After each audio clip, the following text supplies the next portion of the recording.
What's up, Rotogrinders? Dean here, Dean7904. That is the daily fantasy handle that hopefully, maybe, possibly, we see somewhere near the top of some of these big boy contests going down tonight on DK, on Fanduel. Big old slate, 13 gamer on a Friday night, not messing around. Going to be here. This portion of the show is going to be the first hour and a half, hour and 20 minutes. Myself, Chop, the Luch. Then we're going to hand it off to Chief Meteorologist Kevin Roth. Going to tell you what's going on weather-wise. Around 6:25, 6:30, give you an up-to-date weather report. If anything goofy is out there, he'll tell you what to keep an eye on. Y'all get Squirrel Patrol and Dave Potts. Cheeseisgood as well on Crunch Time. Crunch Time, of course, free as it has been all year, as it will be all season long, thanks to FanDuel sponsoring. Luch, we got a couple things to talk about before we're going to dive into the slate. First of all, you're a Titans fan. You lost A.J. Brown. Secondly, you're a 76ers fan. Your Sixers are going to lose to my Heat next round. How about that? We have a lot to talk about. I would have to block out another hour if we want to get on AJ Brown. So we could just put that to rest for now. I'm going to hit. We're not happy, right? We're not happy. I'm not happy. Yeah, I'm just like in the first stage of grieving, but like I think I understand it more than most people. I'm going to hit happy hour before lock. And just drink whatever's 10% on tap tonight, probably. And we'll see what the Titans do in the second round. 76ers should be a bloodbath with your Miami Heat. We have to figure out some kind of side wager. But like the most important thing, I think, is I'm on GrindersLive with Chop here, and you guys pick on us with our player pronunciation. So we have to stick together, Chop. I'm a big Mark Kennan guy, and I know you had some Otoni, sightings the other night too. So we're outnumbering you tonight, Dean. So you better watch yourself. Well, I guess so. So Chopper, you bet your match now. I think the Luch is like, the game's been raised, the bar's been raised. You got to bring it today. Dean, I'm not insecure about my pronunciation of the foreign names. It's not a big deal. I find it despicable that you guys would retweet that and put together a clip doing nothing but outline. I mean, just terrible. Put the spotlight on me in my faux pas. I want to know for Luch, how is he a 76ers fan, but then somehow ended up a Titans and not an Eagles guy? I don't know what's wrong with me, Chop. I was actually born in New York and I moved to PA when I was really young. So I was actually a Knicks fan. And then they blacked out the games here on TV when I was young. We had the MSG network for a really long time. I know Steve's producing the show. He probably knows the MSG network. So I just started watching Allen Iverson. And when you're in like fifth grade and you're watching Allen Iverson, you're like, wow, this guy is good, So I ended up watching McNair and Eddie George run some people over when I was young, and I was hooked on them. So it's been quite an eventful. I can't just have one nice night in sports. Sixers close out Toronto pretty convincingly. I expect a nice, dull, let's take offensive lineman Mike Vrabel type draft. And I didn't get that, but I'm not totally bummed, but we can save that discussion for another day. Chop, your Cowboys got that, right? Didn't you get an offensive lineman? I feel like you did. Nice and safe, just nice and safe offensive line. Don't do anything foolish. Don't trade up and spend a bunch of picks trying to move up 3 spots to get a guy when it's all irrelevant anyway. And don't take a running back. Don't take a running back. Just nice and safe and get out of the draft and be good. Didn't that guy? I don't follow the draft very well. I don't follow college football very well. But didn't I see something about that guy had like major issues with his legs growing up, or had some severe surgery? Am I thinking of the same person that the Cowboys picked? Yep, that's him. He had a thing growing up, but he's 100% healthy now. He's fine. It's more trials and tribulations, Dean. You get through that when you're a kid, and all of a sudden, boom, you prosper when you grow up. He's only 21 years old, and I think he'll be all right here. I think you keep it's something that teams don't do enough in the NFL is think about where are you going to be 3 or 4 years from now. Let's these guys aren't going to last forever. Let's keep even though there's not maybe a pressing need for a guy right now. Let's just take the more talented player and keep the turnstiles moving here on the franchise. So I'm okay with it. You're a big college football guy. You have anybody that was like a steal of the draft? Like any big takeaways? Did anybody kind of completely blow it? Below it, I don't think so. Steal of the draft, I wouldn't say steal. Everybody kind of fell. I do like what the Jets did. I like the Gardner kid out of Cincinnati. I think he's really good. And I wouldn't say a steal because everybody kind of fell where they should have fell. Like I said, I'm not a big fan of when a team gives up 3 picks here in the tomorrow or tonight just to move up 2 spots because, there's our guy. I don't know. I'm not a fan of that, but some guys did that last night, but he'll be all right. Chop, do you like Treylon Burks? Can you put my mind at ease at all? If there is a guy in the draft that physically resembles A.J. Brown, it is Treylon Burks. So if one thing I will say is the Titans are a pretty smart organization. They're pretty smart. I don't doubt them. Vrabel does some really good stuff.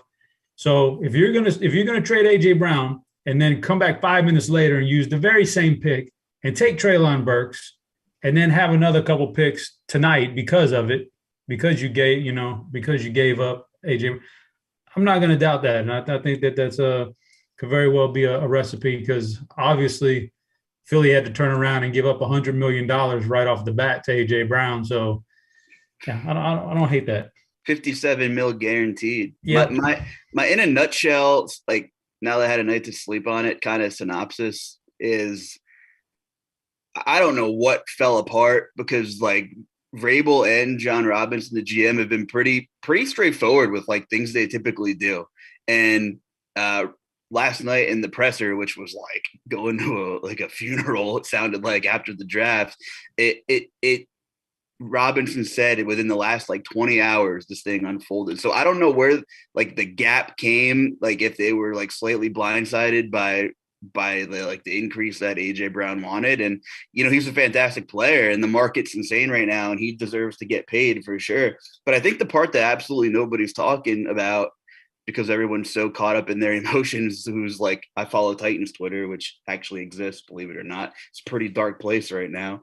But like, AJ Brown, and the more I'm reading about it is he's a little diva-ish, and I love the guy, but he's a big tweet deleter, and he's going to Philadelphia, and he's got like 5% of this Ben Simmons social media thing in him, and if he drops 3 passes like he does, it's not the Nashville crowd, so I worry about my guy. Take care of him. But like, let's just say he, Tennessee doesn't want to budge, and he sits out the entire year, possibly, and he's free to leave next year. John Robinson has less than 24 hours to get any kind of return on this guy, I suppose, because with their original pick, I don't think they would have landed Burks at 26 or wherever they picked because the run on receivers was happening, quickly. So to get any kind of return, I guess if he was confident that AJ Brown was definitely not going to resign for the ballpark money they were talking, then I guess they just have to take it on the chin and move forward and see what happens. You want to say what's up to the YouTube chat? What up, Aaron, Derek, Big Hurt, Don Yeezy, Jacob's talking about Forrest Gump. He overcame those leg issues. Look how it worked out for him. He was a stud at Alabama. Chop. Correct. So maybe it's no concern at all. No, it's no concern at all. No, you know what, Dean? It's almost like a brand new leash on life. You go in there, you got some leg issues. What do?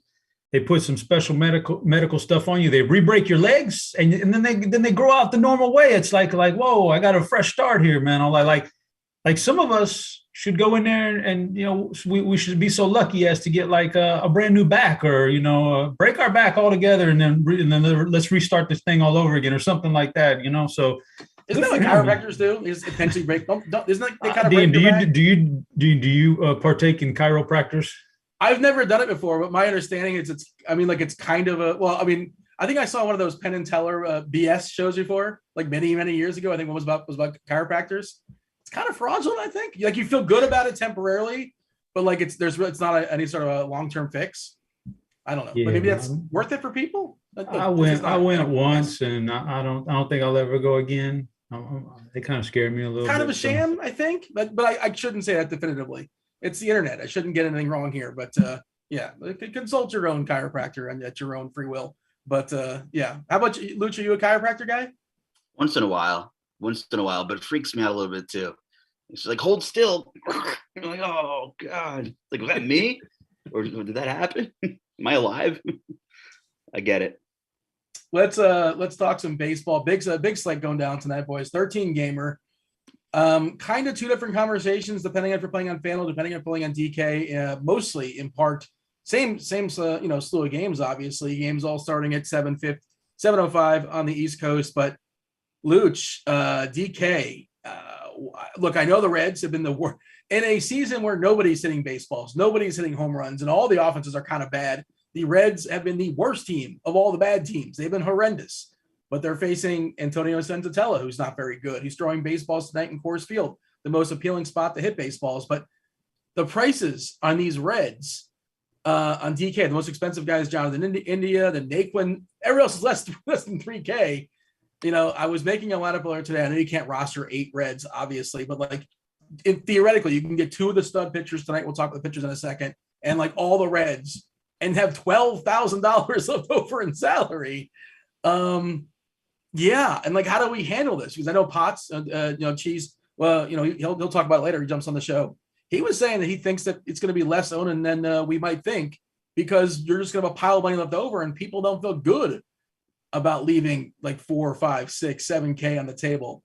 Certainly, you can in baseball more so than any other DFS sport, obviously. But like, if you're just going to say, hey, do you want to play Tyler Naquin? Or I don't know, Aaron Judge, am I going to let Coors Field be the decision maker on that? It's a really interesting slate on DK, especially for that, what we do with the Reds, essentially. Yeah, and one of the perspectives I have is if this game was at the Great American Ballpark, we'd still be targeting against Senzatella.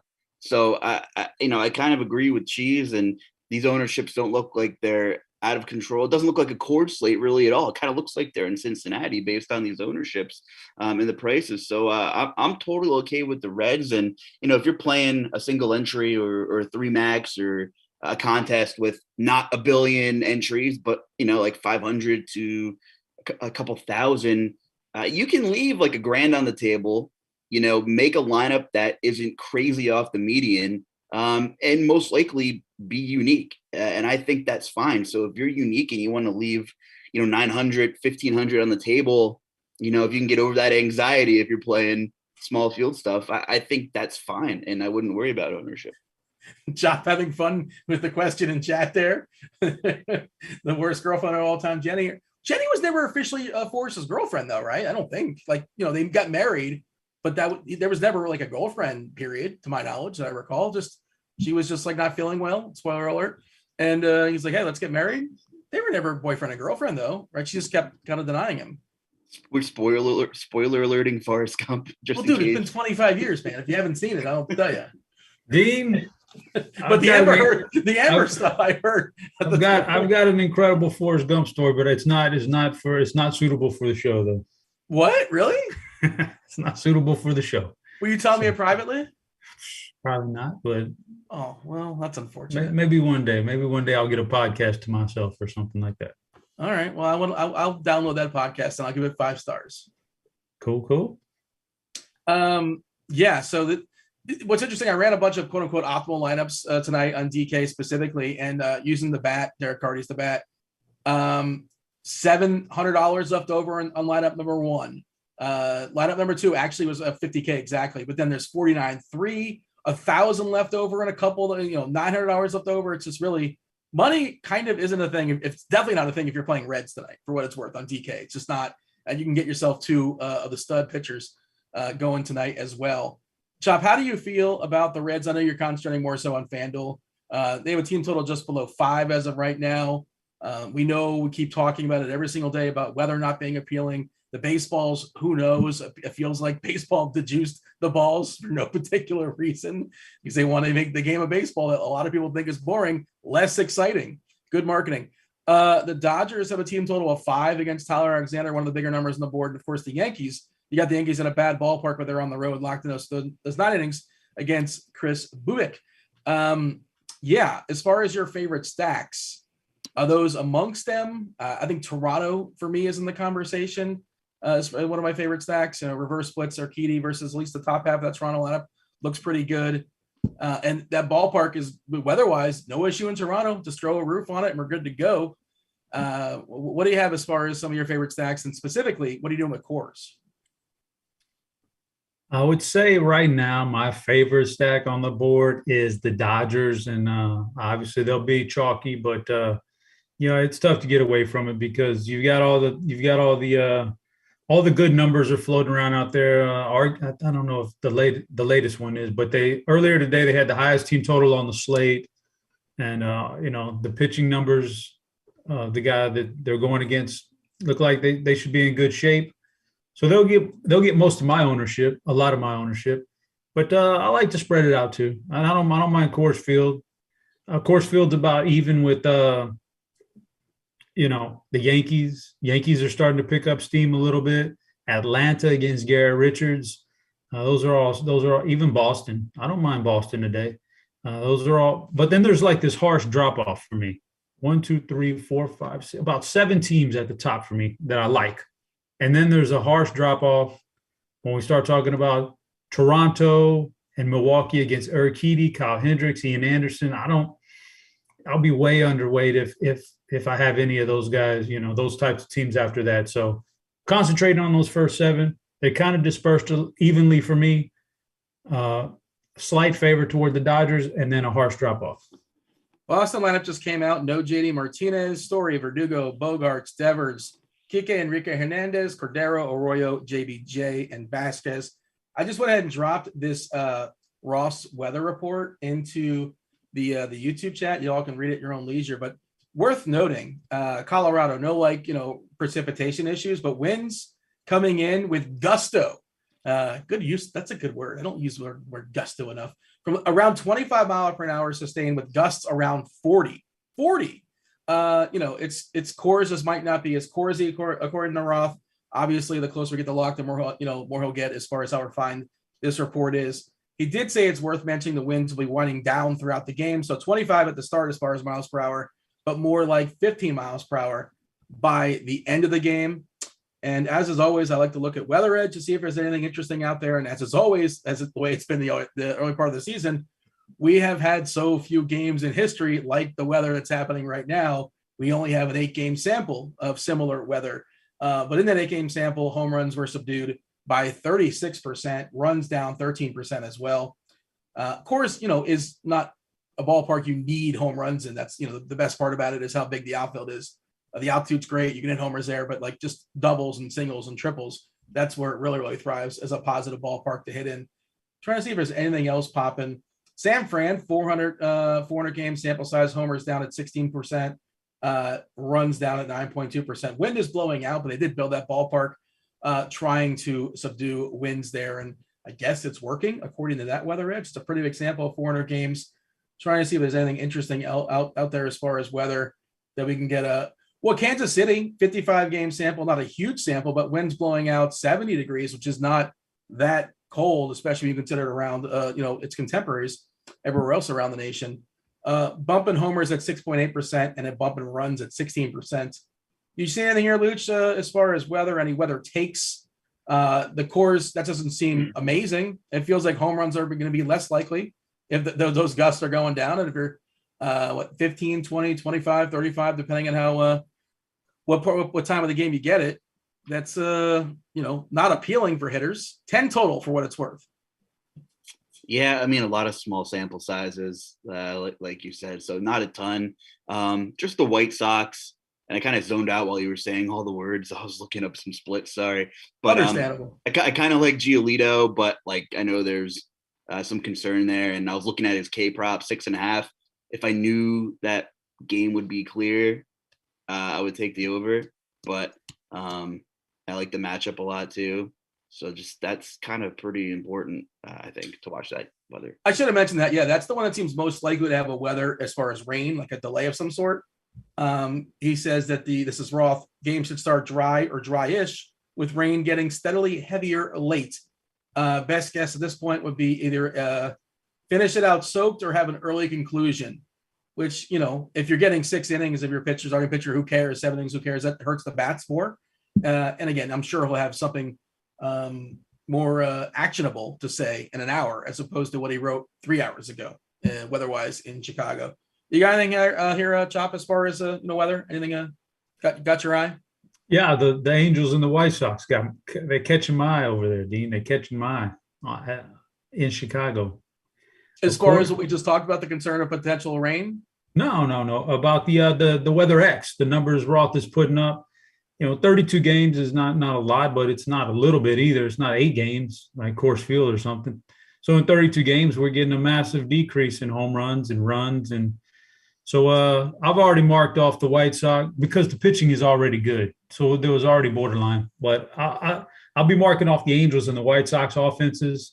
And I like the 2 pitchers now. And, if I'm on DraftKings, which I'm not tonight, but if I was on DraftKings, I'd love stacking those 2 pitchers together, and just hoping a nice little pitchers duel breaks out. Hey, Luch, I know you do a lot of stuff for scores and odds. I'm not sure if you wrote anything up today for scores and odds. And I had one I was going to write it up, but I couldn't find the right odds in the right book, so I didn't. But I'll just verbalize this one for you.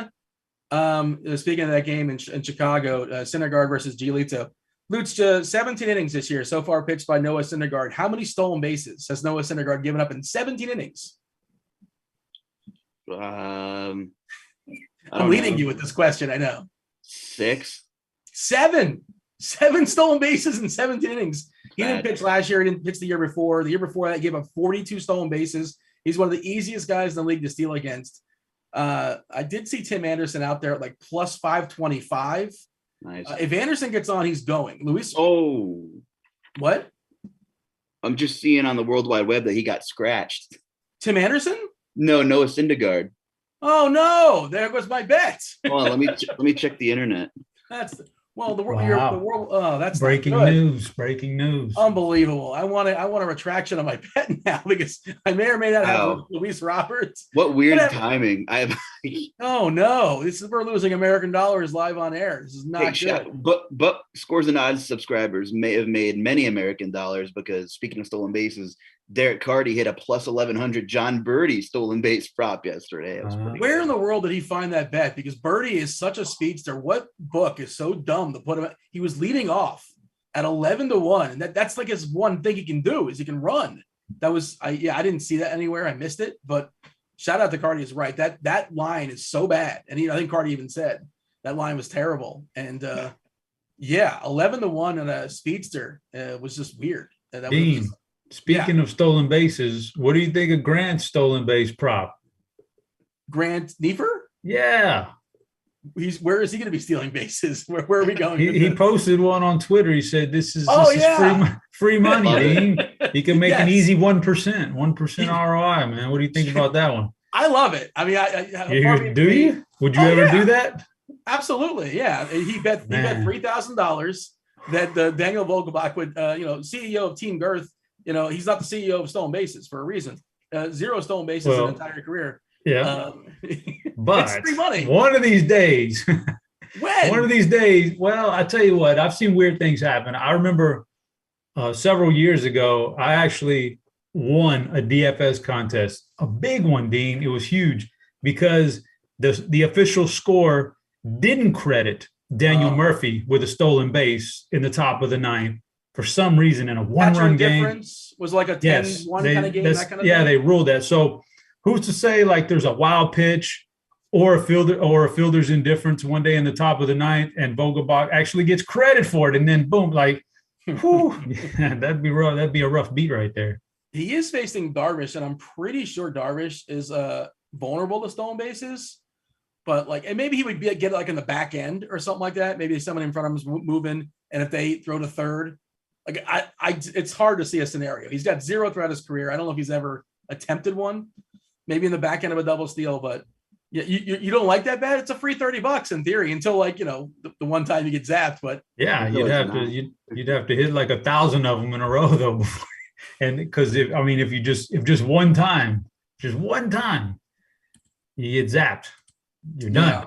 I feel like I remember seeing Prince Fielder stealing a base. I know that happened. I'm just speaking of the big boys trying to steal bases, but I don't think Vogelbach's, I'm pretty sure it's never stolen a base. And no, he's had almost 1,000 at bats and he's never stole a base. James McCann stole a base like 2 weeks ago. So like I'm good on the Vogelbach stolen base thing. It would make for great content, like terrible loss, but great content. Tonight's the night if Vogelbach steals one. It'll be so sad on his Twitter account, but yeah, it'll be nice to see. But I'm not rooting against Grant. He's my boy. So yeah, I like it. I would wager 3. Why not? It's a big number, but it feels like free money until it's not. Let's talk about the pitchers, because tonight, Chop, the pitchers, it's really close. Like I don't know if I have any definitive separators as far as who my favorite is. Let's pull up what Cardi has in the bat, because I feel like his projections are basically just kind of tiers, right? Let's see. As far as fantasy points projected this evening, it's really condensed. Montas, Giolito, Nola, Wainwright, Wood. They're all, Wood's at the bottom, but for me, it's like Montas, Giolito, weather pending, Nola, Wainwright. I like the difference in price on Fanduel for Wainwright. I think it's meaningful to save that $1,500. I made a shell lineup before the show on Fanduel, and he is my pitcher as of right now on the first lineup I made. Chop, do you have a preference amongst that grouping? Montas, Giolito, Nola, Wainwright, they're all kind of the same, which is odd. Preference? No, nobody stands out. They're all being projected similar and low team totals, all except for Nola's getting a little bit of a higher end of a team total there than the other guys. But no, I don't really. There's no real separators there. It's kind of like the bats for me when I told you that the top stacks don't, maybe a slight lean toward the Dodgers, but then there's a handful that are mixed in. Well, these handful of pitchers, I'll mix them all in, and I don't really have a big lean right here. Maybe Giolito because of the weather and how good he is, but other than that, I think about 6 or 7 of these guys are a real toss-up here. I'm looking at their K projections. Maybe that can kind of be a separator as well, but of course that's kind of baked in. As far as strikeouts, Giolito projected to have the most at 7.5 versus the Angels. Montas 6.5 there versus Cleveland. Nola, tougher matchup against the Mets, but he will grab some Ks at 6. Wainwright, probably not as many, but also Wainwright, I think has the best chance to get a quality start. Like he seems like the most likely guy to go 6, facing a rough Arizona offense. But he's also not a guy that's going to have the most strikeouts in the slate. Most likely not. Can you separate these pitchers here, Luch? And I guess we can add Nestor Cortez to the conversation. He's been phenomenal this year. He's just kind of fools hitters a good bit. Not going to overpower them in that ballpark there in Kansas City. That Kansas City's not a very good lineup, obviously. I don't know if I have him in that mix. And he's fully priced as well as expensive Cortez is going to be. He's been good, but I think I have him behind those guys. Certainly for tournaments, if you want to unleash him, by all means, go for it, have at it. But yeah, Luch, Montas, Giolito, Nola, Wainwright. You have a favorite? On DK, I like Montas the most because of the price. He's the most expensive on Fanduel. Yeah, let me bring up Fanduel. Let me just pull a U and let me just say some words while this is spinning. And let me grab Fanduel. I'm still saying some words. The Guardians don't strike out a ton. And I'm not confident that either him or Cortez break the slate tonight. Nola is just a strange bird. We've seen this for like a year and a half now. He's still, sporting some super strikeout rates. He'll have 1 or 2 bad innings. He'll give up a couple of home runs. I guess it depends what ball Major League Baseball gives him for the inning, because I don't know how else to explain his inconsistencies, because he still has stuff. But I think price-wise, and if you're okay with the weather, Giolito's my guy on Fanduel. I think he has, if they get a full game in, I think he has like 8 to 9 strikeout upside potentially against the Angels. So I think it's Giolito for me. I don't know if Wood has the K upside against Washington. They just don't strike out a ton. But I'm probably passing on Frankie and Nestor at the top here, and it's going to be Giolito for me. I like the ownership on Miguel. I think he's worth some large field GPP darts on FanDuel. And hey, if Adam Wainwright cruises against Arizona, he does enough damage and gets the quality start in the win, his price is super friendly as well. He could drop a Maddox. Like, he's one of those guys that can drop the CGSO at 98 pitches against a bad Arizona team and strike out 6 or 7. Wood is not going very deep in games.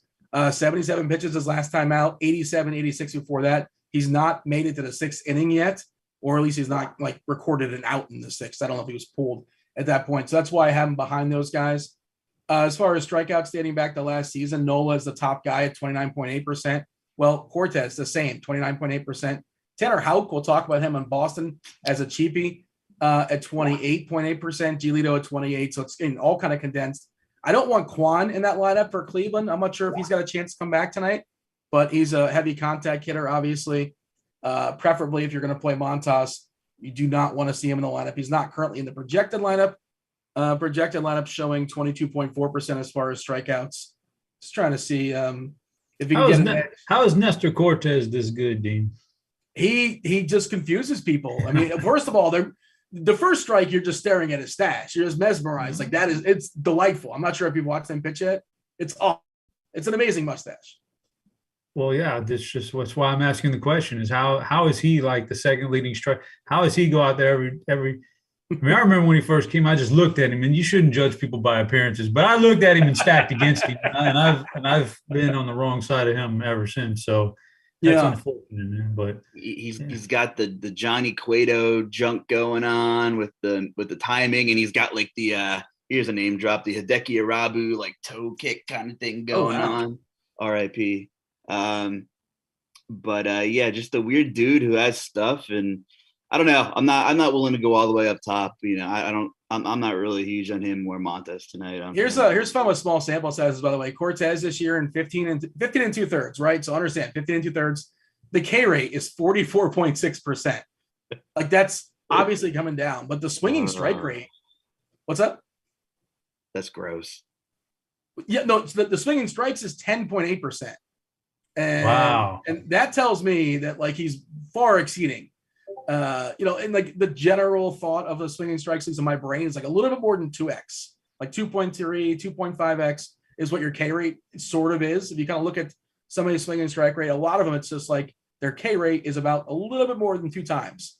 And we're talking about this again, it's super small samples, 15%, 15 innings. Like, it's obviously not going to be 44% this season. How much does it come down is kind of the question. But he's just a different kind of pitcher, and maybe he's trickier the first time around. I haven't looked at like his first time around, second time around, third time around, that kind of thing. What are we looking at as far as the Royals, their specific lineup today? Is it a contact heavy lineup or a strikeout heavy lineup?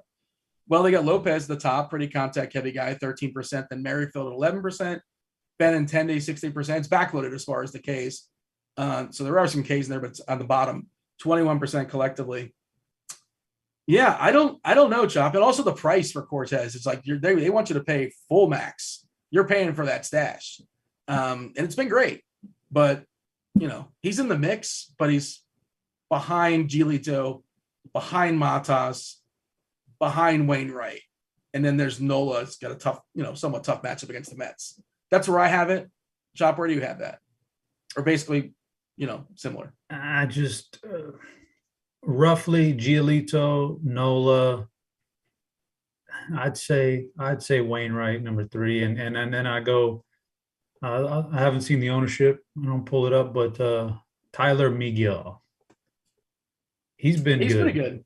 He's pretty good, and Philly will definitely give you hand feed you some strikeouts. So.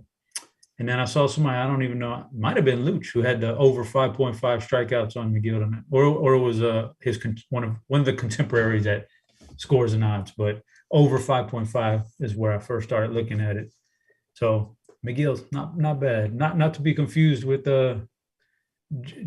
Slippery Jimmy McGill from.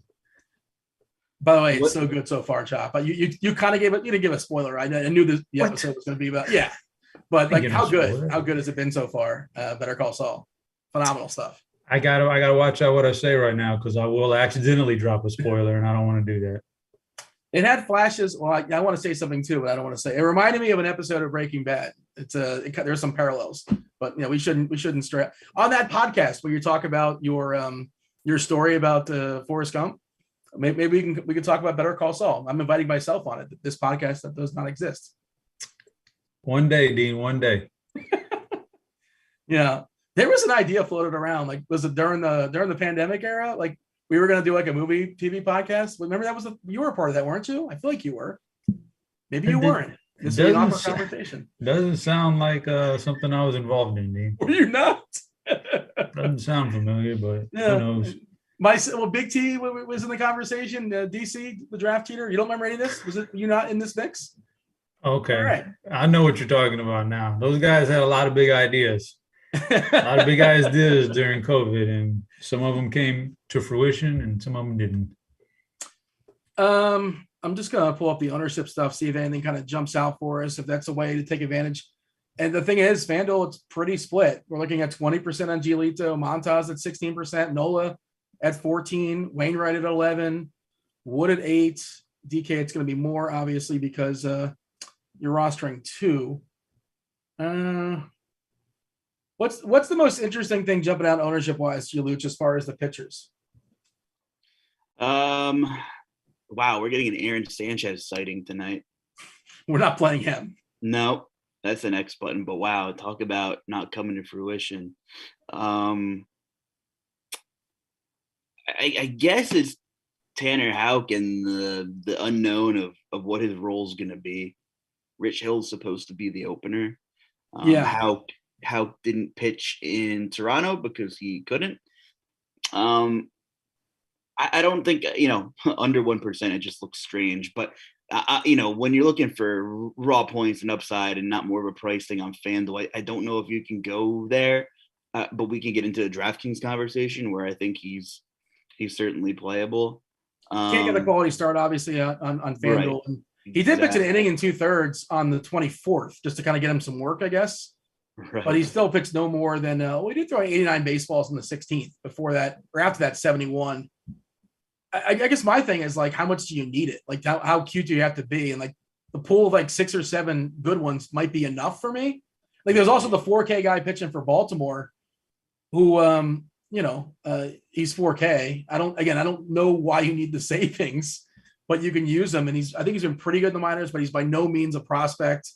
I don't know. He did pitch 5 innings in the minors, so I guess he can go 5. It just doesn't seem necessary. Realistically, I think it's Miguel, and I know Chop and I both briefly mentioned his name, but he's been pretty good. He's hit at least 37 FanDuel points in 3 of his 4 starts. I know that's not going to take down a tournament, but if he gets a quality start in the win, I'm interested. The Phillies have been super inconsistent this season. And they are living proof that not all teams score runs at Coors. I know they flopped a couple of times last week, but I think it's Miguel. We got him projected at 3% on both sites. And, if he can get through 6 innings here and get the quality start in the win, I think he's got some pretty good upside there at his price at like no ownership. It appears Jimmy Hergrit is going to be starting for the Angels. And this looks like a bullpen game, far as I can tell. He pitched on the 26th, a third of an inning. Yeah, the 24th, an inning. So I guess it's just a bullpen game, unless I'm missing somebody. I have not looked to see who like their potential long man might be. But, oh, man, I am so tilting the Syndergaard scratch. I want my stolen bases, man. Not cool. Geez. Chop. Like, come on. Last week, we touted the Jazz Chisholm stolen base. That's Jazz Chisholm, the leadoff hitter there from the Marlins.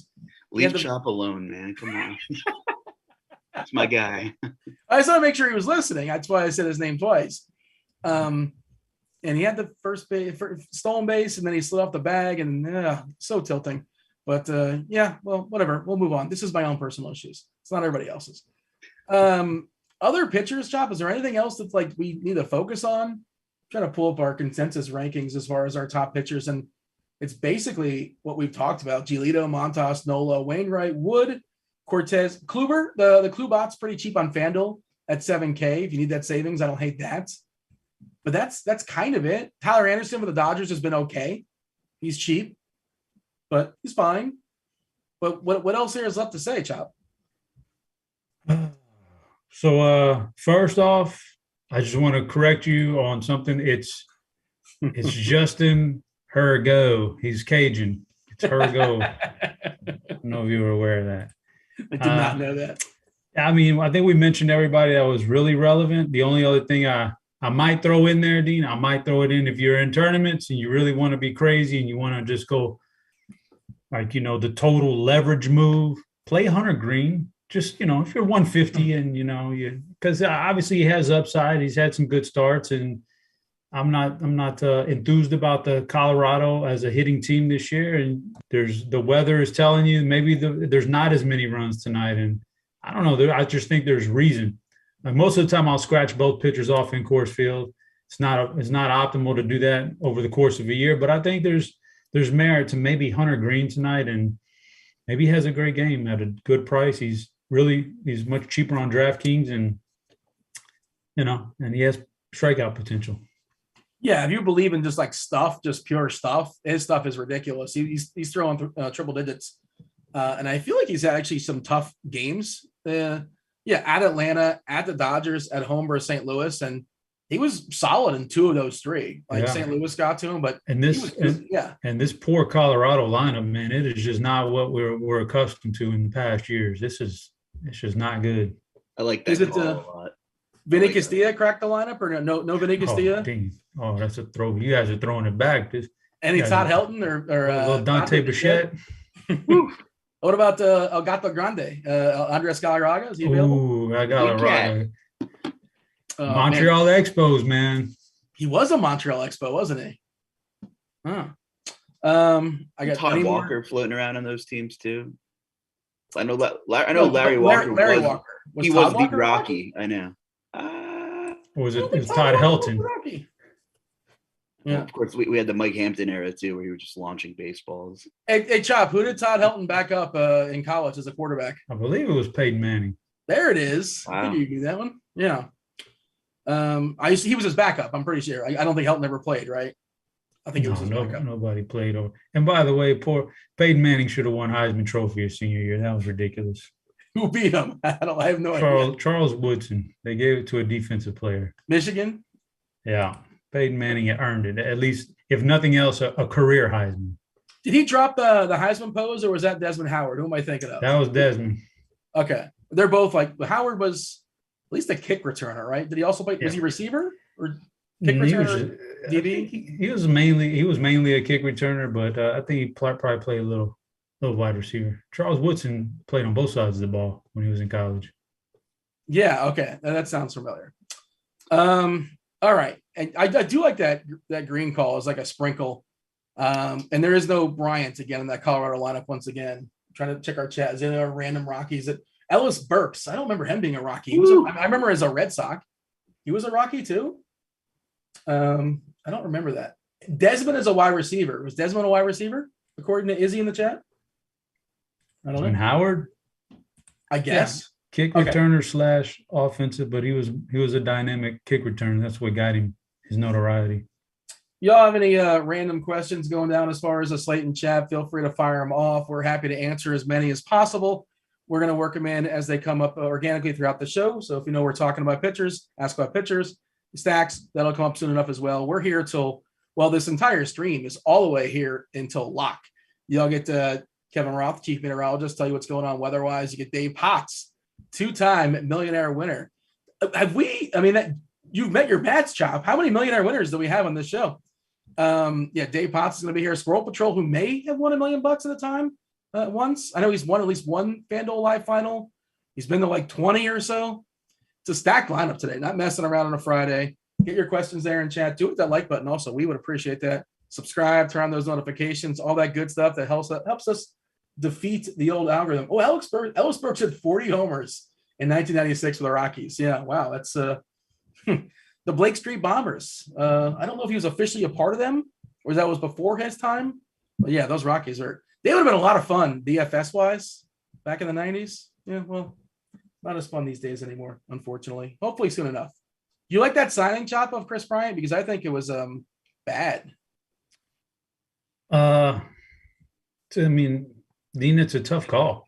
It's a tough call. I mean, like if you've got the money, then you might as well spend it somewhere. But yeah, I get it. It's a lot of money for a guy, but I don't know. At a certain point, Dean, you just got to blow it up, kind of like the Utah Jazz, right? Don't you just think by now you just got to kind of blow it up and start all over fresh? I mean, they're sort of stuck, right? Like they're just in that weird spot where I don't know. Free agents don't go to Utah. Like premium free agents just don't go there. That doesn't happen. Gobert's got plenty of time to spend with his bees on the positive side. Rudy Gobert, he's got his own beehive. Chop, do you have your own beehive? I do not, but I get it. As you get some fresh honey, I get it. I understand him. But I mean, I wouldn't be out there on game day poking my face in the hive, though. But he's tending to it. He doesn't like have a guy. He is the guy. I get it. It's a great hobby. But like I said, I probably got to pass on game day from going out there in the morning. And, maybe I just wait till after the game. Yeah. Does anybody in chat have their own beehive? I think it's like, is it more prevalent that I'm aware of? I feel like that's I was really surprised anybody has their own beehive.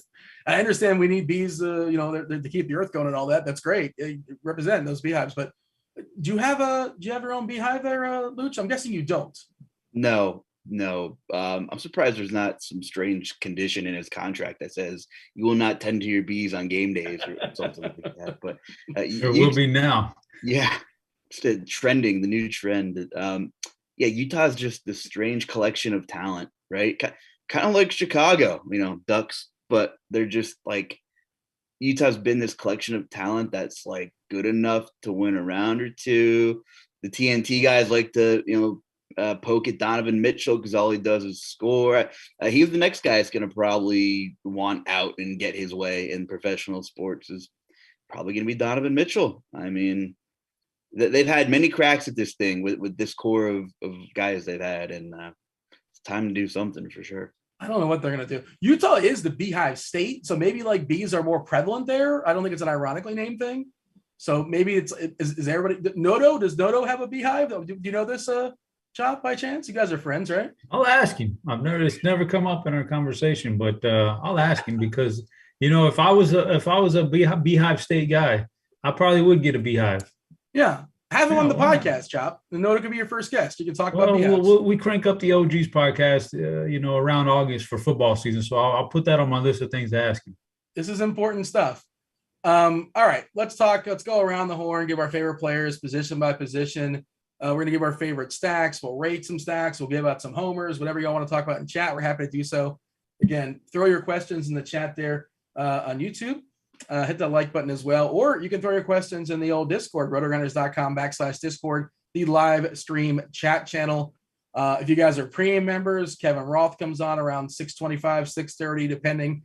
And he's pulling questions from the Crunch Time chat channel there from the Discord, just so y'all know if you want to get your questions there. Your premium members around lock time, you get Squirrel Patrol, you get Cheese answering your questions as well.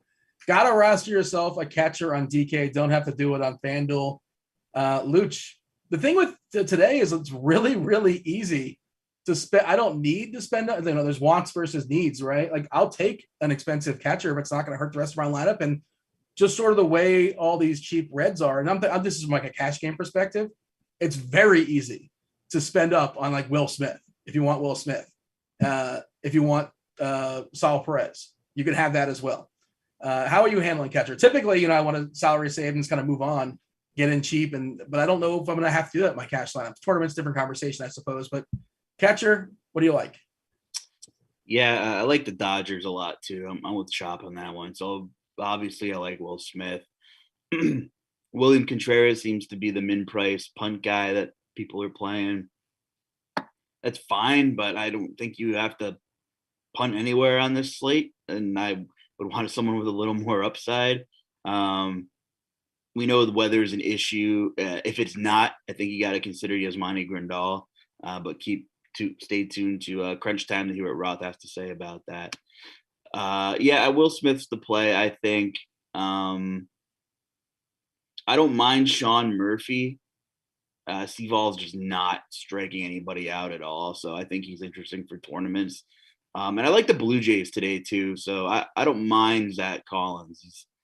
But I think Will Smith might be on a tier of his own today. If you're a fan of Narrative Street, the Blue Jays have Bichette on bobblehead night and revenge for George Springer. So there you go. They're also facing a reverse splits right-hander too, which is a pretty good matchup for them. Chop, what do you have as far as catchers? Yeah, I think the Will Smith thing is pretty low-hanging fruit. I mean, he's a notorious left-handed masher. We've got plenty of salary today. He's got the best matchup on the board and all the other stuff. So you want to spend up, you want to eat a little chalk on DraftKings, go ahead. I think that's the way to do it. I mean, if not, I'll look for other guys who have that kind of upside, like a Salvador Perez. I know it's a tough matchup, but, he's a really, and Grandal with this new matchup now with Syndergaard getting scratched, he's in the mix. And if you have to punt on DraftKings, because truth be told, I probably won't play a catcher except for Will Smith on FanDuel. He's about the only one that'll stick around in my player pool. But on DraftKings, you do. And if you absolutely need said, all right, I just want to punt it. I don't want to spend as little money as possible for some reason. Garcia for Cincinnati, why not give a shot to Garcia down there? He's only 2.2K, like most Reds are underpriced. But I don't, like you said, I don't think you have to punt it all the way. You can spend up on it. And Will Smith is the guy I think we all agree on. Yeah, if you're going to punt it all the way, I don't mind William Contreras, the lesser of the Contreras brothers, but he's 2K in the Atlanta lineup today versus Garrett Richards, the combination of Garrett Richards and Spencer Howard. Spencer Howard, really, really small sample, but he's had his face fully punched in so far this season, metaphorically. Give him 5 homers and in 5 innings. Do not know if that roof is open or not open, but, 2K Contreras, batting 8th, but on the road, so she'll get his 4 ABs unless he gets pinch hit for, which I suppose it's possible the situation calls for it. But, hey, he's 2K. Let's jump to first, Chop. And, the Reds have been one of the worst teams in all of baseball. Joey Votto is having an absolutely horrendous season by his own account.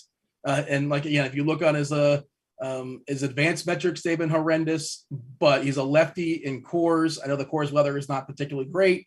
But Senzatella, really vulnerable to lefties. Votto is crazy cheap. We talked about the prices on DK. He's even cheap on FanDuel at 2.9K, 2.8 on DK. Look, he's probably going to be too heavily loaned in tournaments, or maybe. I don't want to say that because, again, you are going to have some money to play with. So I don't know how much you have to have of the Reds. And, Dave's going to talk about that for sure. It's going to be an interesting conversation. I want to tune in to see what he has to say about the Reds and what he's doing with them.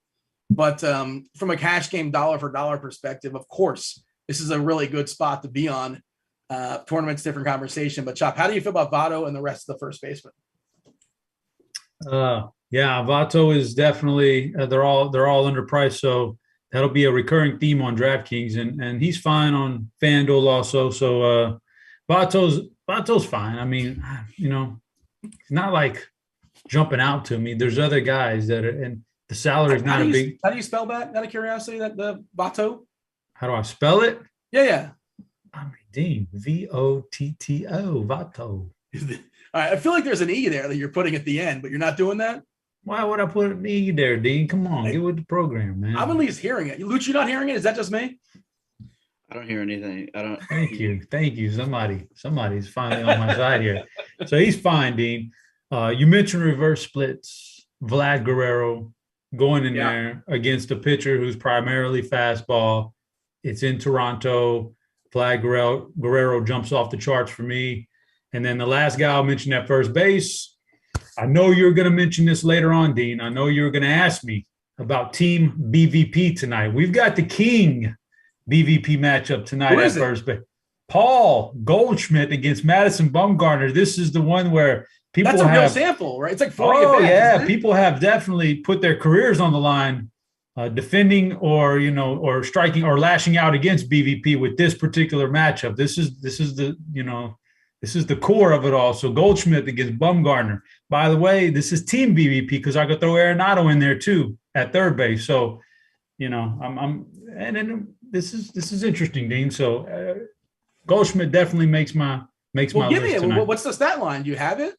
Sure, I do. It's a 71 at-bats in his professional career. Sure, 24 hits. That's a batting average of 338.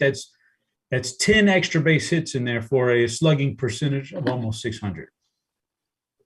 That's a lot of at-bats to face one guy. They're in the same division forever, obviously. Wow. Yeah. I mean, look, it's also like Mad Bum stinks now, and Goldie historically absolutely annihilates southpaws too. I knew that's what the BVP retractors were going to say is, he's old now. That's why he's getting hits. But he's done this his whole career. He did it when Bumgarner was really good. Yeah, when Bumgarner was good. Yeah. He's always been a good left-handed against left-handed pitchers. So, yeah, I think you get a good 1-2 combination, Goldie and Arenado there in that lineup. And I'm not necessarily on has Gurriel made the lineup for Houston? I got to check the lineup real quick. See if who's playing first base for Houston tonight. Yeah. Gurriel's in fifth. And now I don't necessarily think he's the BVP guy. I got to look that up. But the team in general against Kikuchi, they've had a lot of success against this particular pitcher when he used to play for Seattle. So this Astro lineup, sneaky under the radar stack.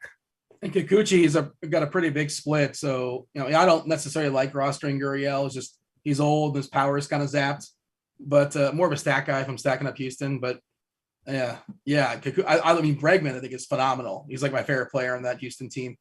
We still have Tucker batting 6th, left on left, Alvarez batting 4th. Okay. We did see Baker. He's at least willing to bat Alvarez and Tucker back to back. He did it 4 or 5 the other day. What do you have here, Luch, as far as first baseman?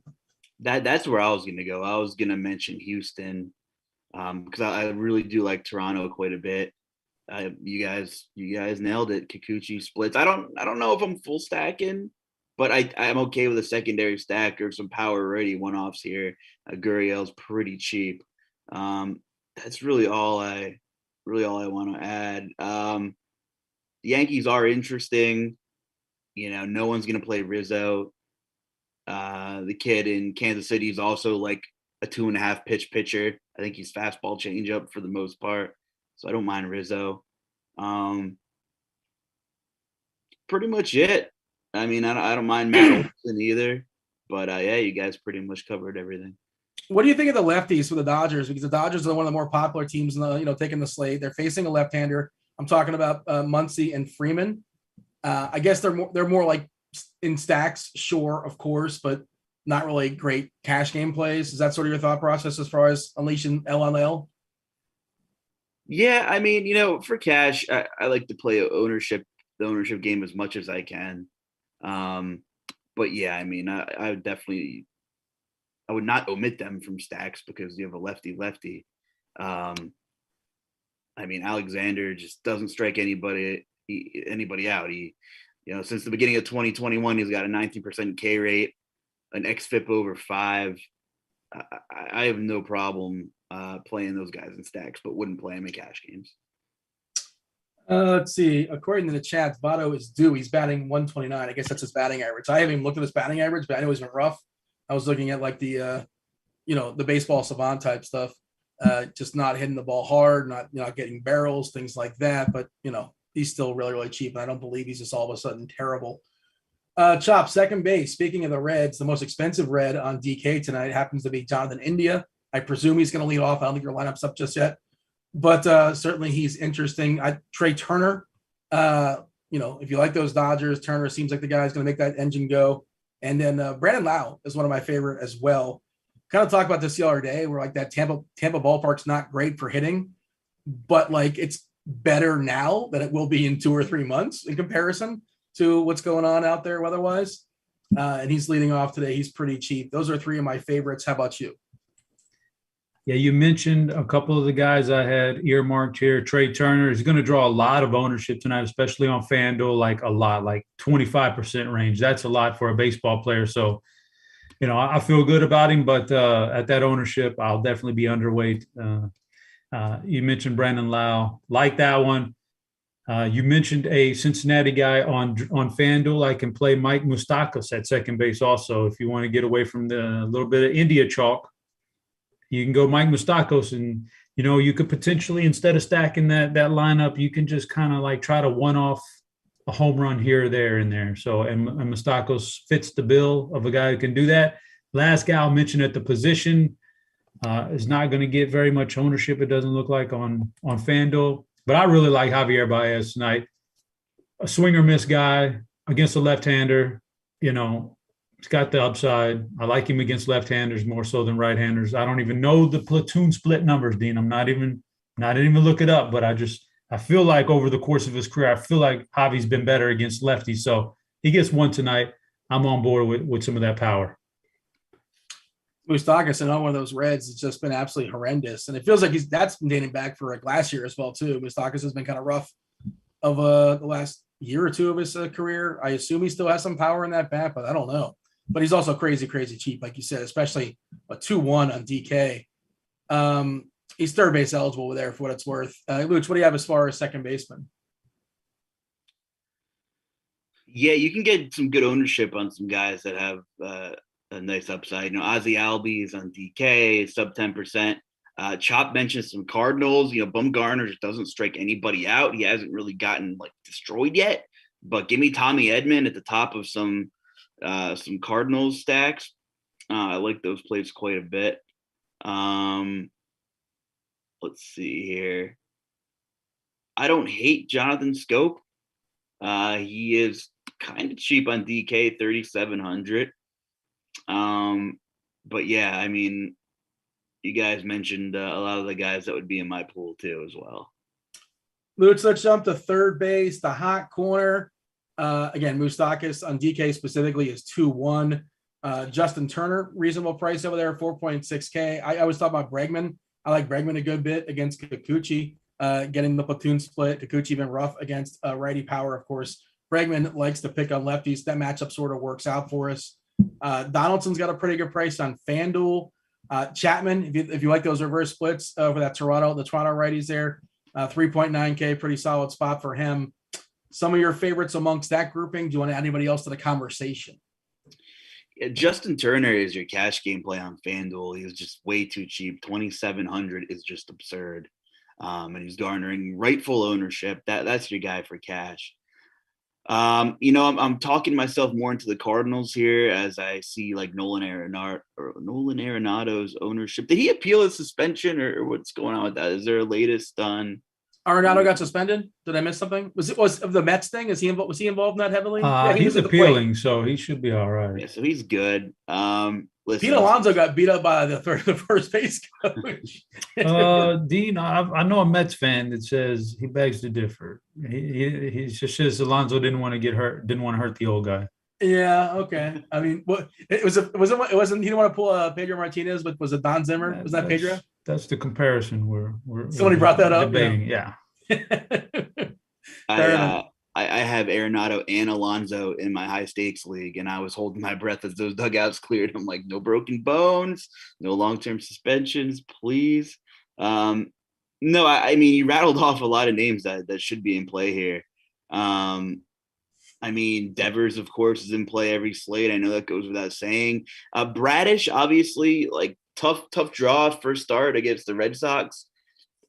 Career-wise in the minors, didn't have an overwhelmingly good ERA or whip or ratio, but he does strike guys out. So I'm intrigued just to see how he does and how deep he goes. And, you can get into that Baltimore bullpen kind of early, maybe regardless here too. So, of course, the Sox will be popular, but he's in play as well for sure.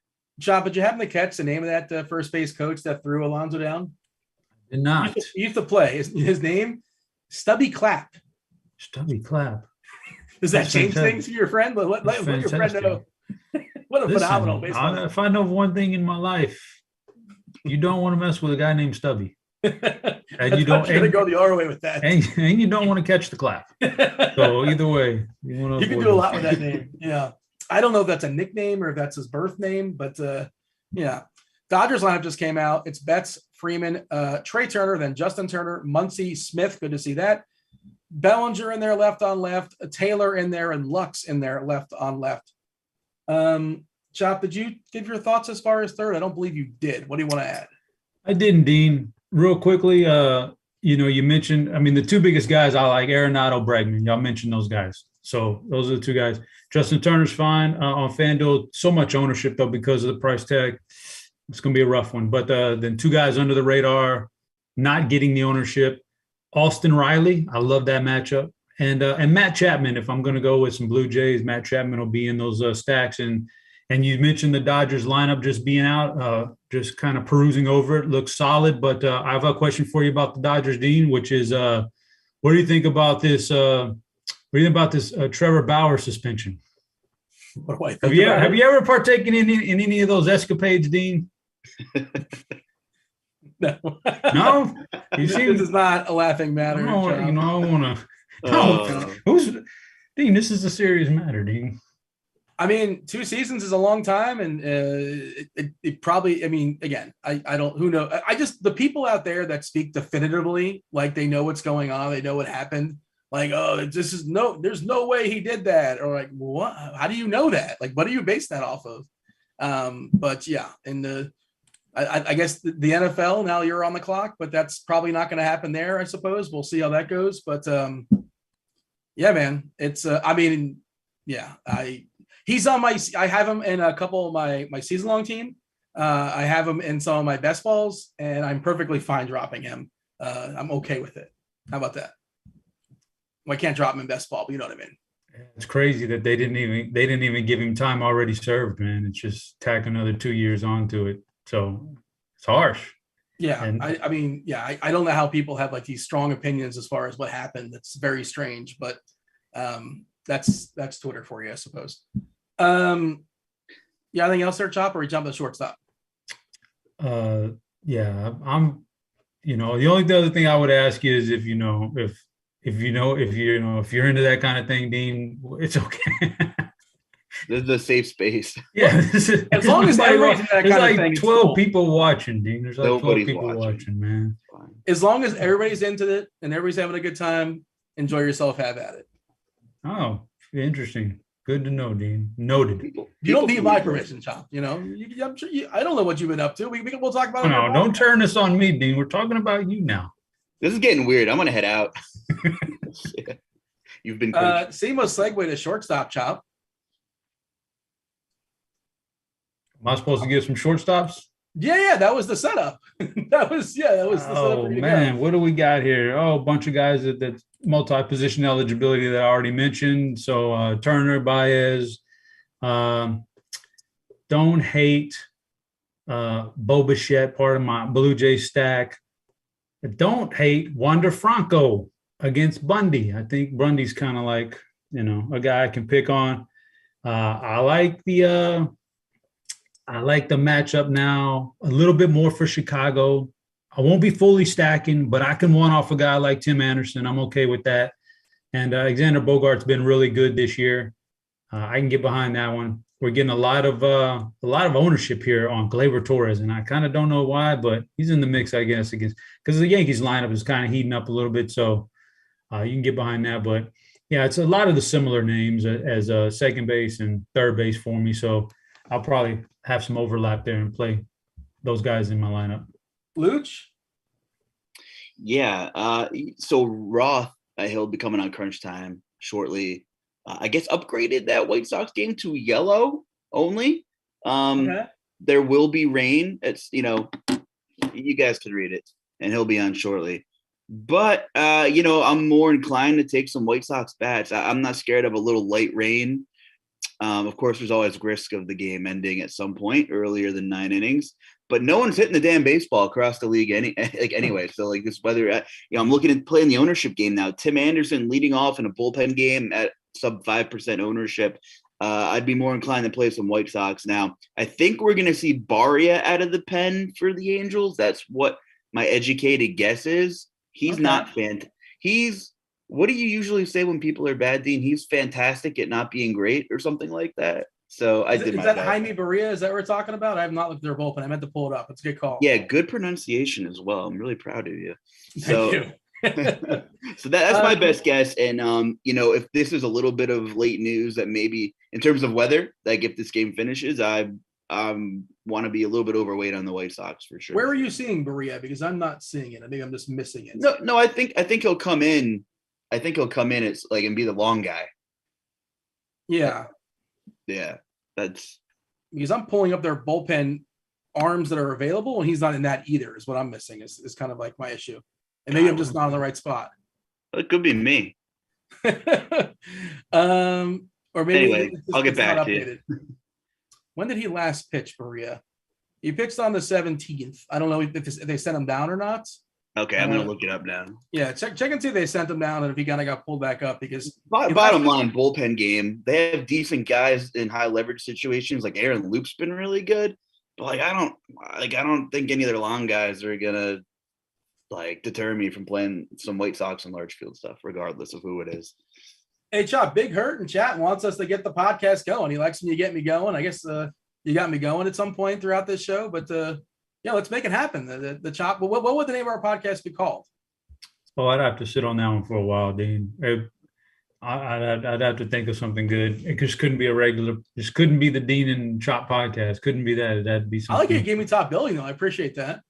Yeah, that's why I said it couldn't be that. Oh, well, you're as an example. Yeah, as an example, so it could be the Chop and Dean podcast. No, an example, it could not be the Dean and Chop podcast. Fair enough. Well, for a second there, I felt like I was getting. I don't need time. I'm not demanding that. My writer, for the record, I don't need it. It's okay. I'm pretty. I'm pretty modest. Are you sure you have time for a podcast, Dean? You do a lot of GrindersLive work, man. I know. I'm impressed. I'm impressed by your daily grind here, man. So it's the hustle, man. And look, you shouldn't be impressed. Like I'm not digging ditches. I'm not on roofs and stuff. Like I'm not really working that hard. Yeah, this is hard work. Do you get medical, Dean? You get medical and dental? I may. That's good. You need it. You deserve it, man. You work hard. Yeah, I need some. Yeah, I got to get some dental work going here. But it's so funny you asked that, because I was inquiring about my card today. That's so strange. Michael Brantley was scratched for protocol reasons, by the way. If you were considering some Astros, I'm not sure who they're going to throw in there for that lineup, but kick him out. Outfield. Let's talk about outfielders. Luch, set the table for us. Again, same deal with the Reds. I don't think we have a Reds lineup just yet, but the projected lineup is going to be just full of cheap Reds outfielders. We talked about Springer as being a potential option. Just that Toronto, reverse splits, righty power looks pretty positive. Aaron Judge looks pretty positive. Betts for the Dodgers. That Dodger lineup all up and down looks pretty good. Yeah, there's just so many options. Yelich is really cheap on Fanduel, like 2.7K. The Braves are still kind of cheap in some spots. And then there's just guys like Soto and Harper and Buxton. They're just not going to get played, that are really good at baseball. Who excites you here, Luch, as far as outfielders? Alvarez at 1%. I guess I'd be surprised if that's a real thing. But if he's anywhere close to it, I'm in. Sign me up. I think he goes deep today. I like Stanton. I like some of these Yankee power bats, but I just like all the Blue Jays. I like the Astros, not so much McCormick. I mean, he's not 40% like he was last week, which is okay. Juan Soto's coming in at no ownership. That's just ridiculous. I don't mind paying up for some shares of Suzuki against Hauser. I know he's a ground ball pitcher for the most part, but I don't mind that. But for me, I'm mixing these Astros. I'm mixing in the Blue Jays for the most part, and of course the Dodgers. Updated Astros lineup: McCormick, Pena now batting second. Bregman, Alvarez. I don't think he was before. Bregman, Alvarez, Gurriel, Tucker, Diaz, Siri, Maldonado. I think they just plugged Siri in. Chop, you have some outfielders that are doing it for you?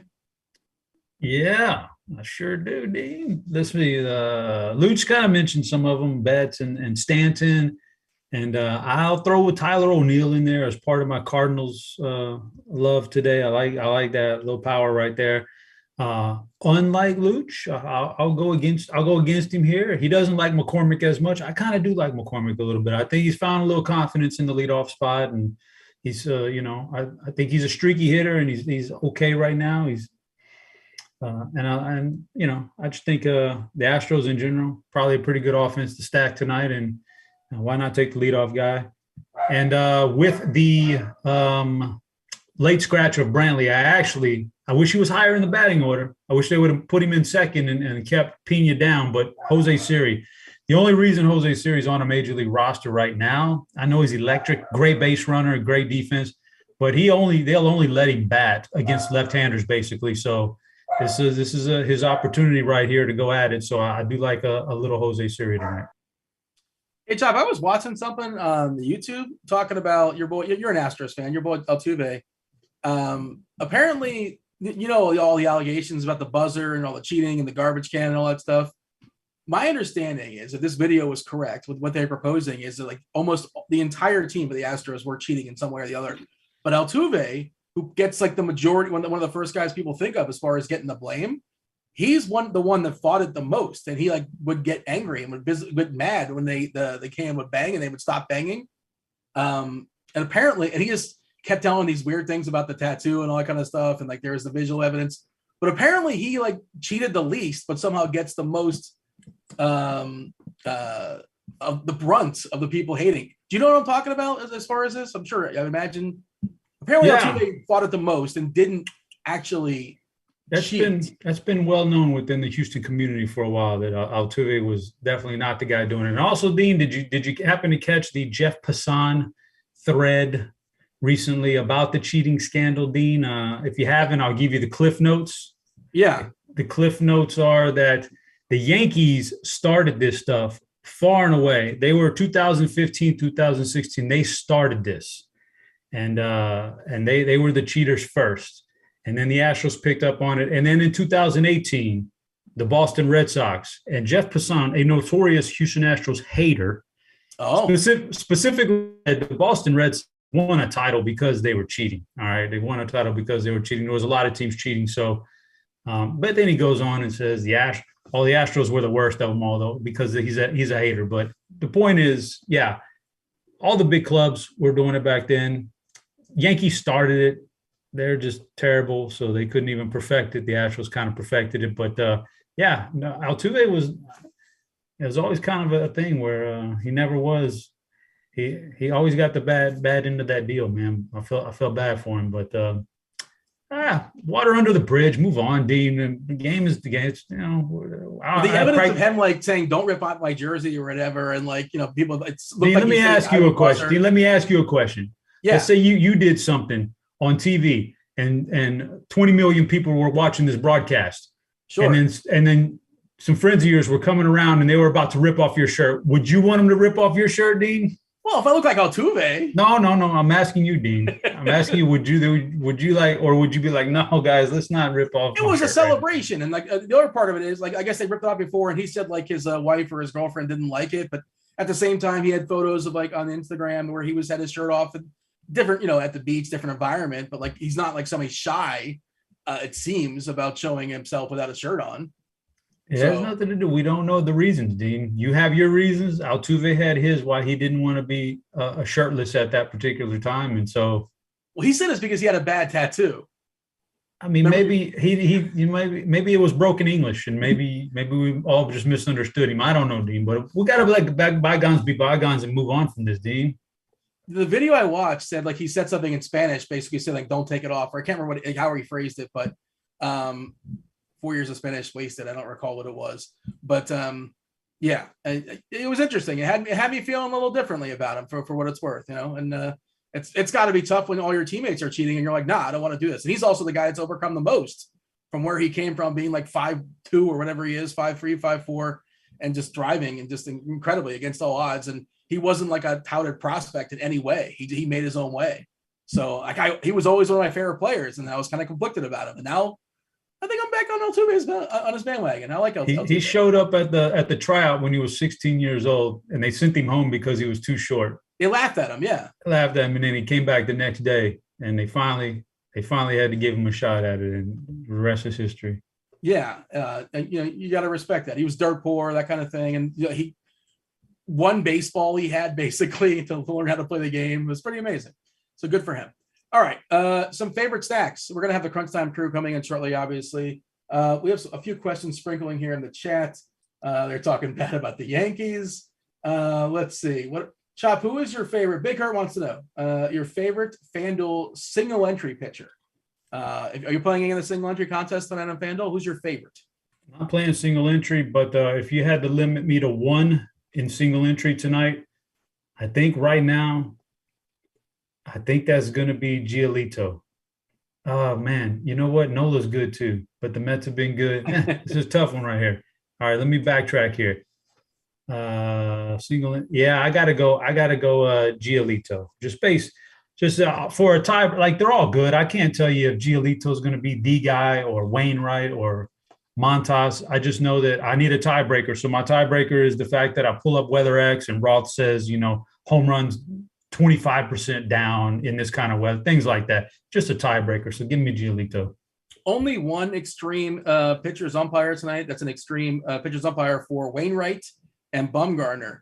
No extremes as far as hitters. One game, no information just yet. Wood and Sanchez start of the series. The information from umpires tend to be a little bit. Every once in a while they're wrong, so just like be aware of that. And then once the series gets going, they just rotate either clockwise or counterclockwise. Not sure. One way.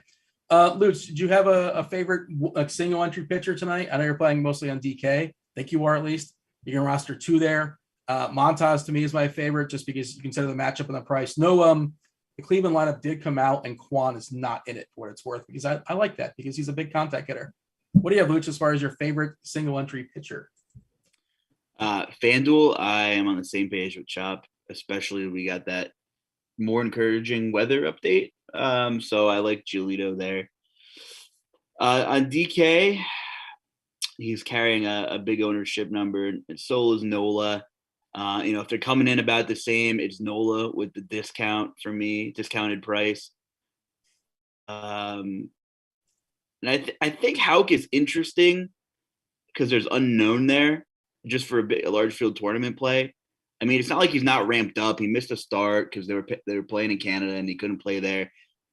He could steal a cheap win on DK. Because obviously the opener, if he doesn't pitch 5 innings, he's not going to be eligible. So if Houck gets through 4 innings and has 5 or 6 Ks and gets the win, I mean, he could be okay at 8,100. Couple things in chat here, Chopper. Kirk Dees is lurking. What up, Kirk Dees? He wants to be a part of our podcast. It's never going to happen. Also, is he welcome? I see he's a welcome, right? Sure. Oh yeah, for sure. Kirk is welcome. Kirk. Yeah, he's about to have a child. Not him personally, but his wife / like within hours or and how soon? No, it probably months down the road. But he definitely needs the medical and the dental. So yeah, we got to get him in on that podcast.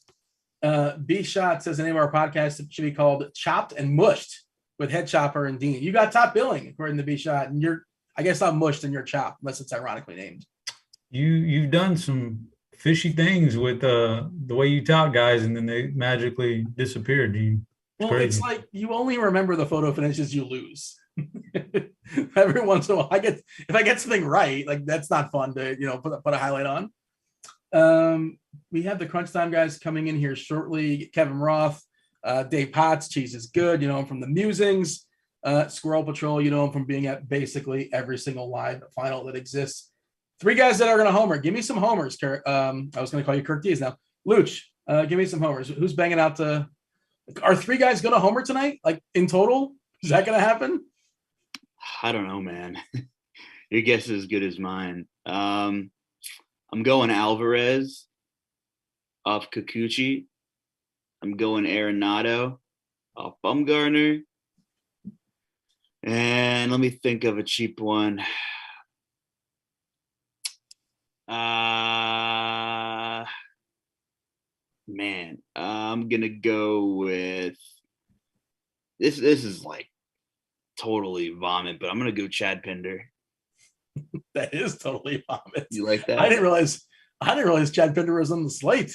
He's back. Yeah. I mean, Aaron Savali. Okay. He's literally striking out 10% of ratings this year. He stinks. Chop, give me 3 homers as we're bringing the crunch time guys in. Give me Vlad Guerrero against a strike thrower. It's going to set up well for him. Give me the other 1-2 Cardinal punch there, lefty match. Give me Goldschmidt for the home run, and then I'll round out with somebody a little bit cheaper, a little bit slightly more off the radar. I will go Chas McCormick in a pretty good hitting environment tonight against a left-hander, and he basically just strikes out, hits home runs, or walks. So I'll take the home run. I thought you for sure are gonna. Of course you're picking Goldie. Your big BBP tout of the day. Going to bring in the crunch time crew now. Kevin Roth, chief meteorologist. Roth, I was listening to the show yesterday, and you said something. You said that you are a movie buff, and I'm like, you know what? I got to test him. I got to throw a couple, just a couple, not a lot. It's a big boy slate, 13 gamer. And Squirrel and Cheese, feel free to jump in. Can I say that I already regret those words? Look, you said, hey, what movie is that? I regret this decision immediately. What movie? That is Anchorman, right? There it is. There you go. All right. 1 for 1. You get a free point right off the board. And anybody else, feel free to chime in by all means. But I mean, Roth, you said it. You put it out there in the ether. We're going to hold you to it. And these, I don't think there's a very difficult. I made them fairly easy. Thank you for not humiliating me. I appreciate it. I think, well, this isn't humiliation. If you get it wrong, whatever, no big deal.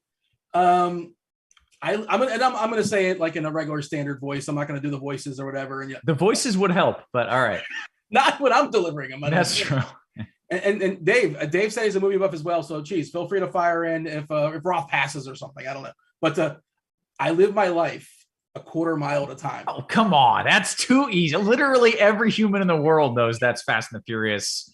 I live my life 1 quarter mile at a time. Everybody knows that. You never had me. You never had your car. All right. Let's see. So here, producer Devin. This is producer Devin's favorite movie. No pressure. It's his favorite movie. So if you don't get this one, interesting. I want to know what his favorite movie is.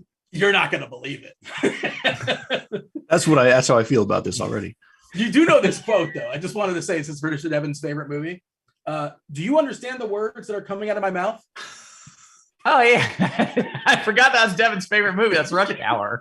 Do you understand the words that are coming now out of that my you mouth? say it, I remember seeing that on Twitter at one time. Like, who in the world would ever guess that that's somebody's favorite movie? But it's pretty entertaining. It's a fantastic movie. Yeah, but like absolutely. favorite is It's a high bar. movie. It just probably shouldn't be your favorite movie. I don't know. I guess it can. It's yours. It's your choice. Yeah. I drink your milkshake. There Will Be Blood. Yes. Look at you, Roth. That's like a movie buff movie too. You're movie nailing buff this. over here. I thought the chat might have a fun. We're like a minute ahead or 35. They have no chance to even answer them. You're answering too quickly for the people. Too quick. Quick on Let's the give you buzzer. one more. We'll get one more, and we'll walk it off. I think you're going to handle this one. I feel confident. That rug really tied the room together, did it not? Big Lebowski, man.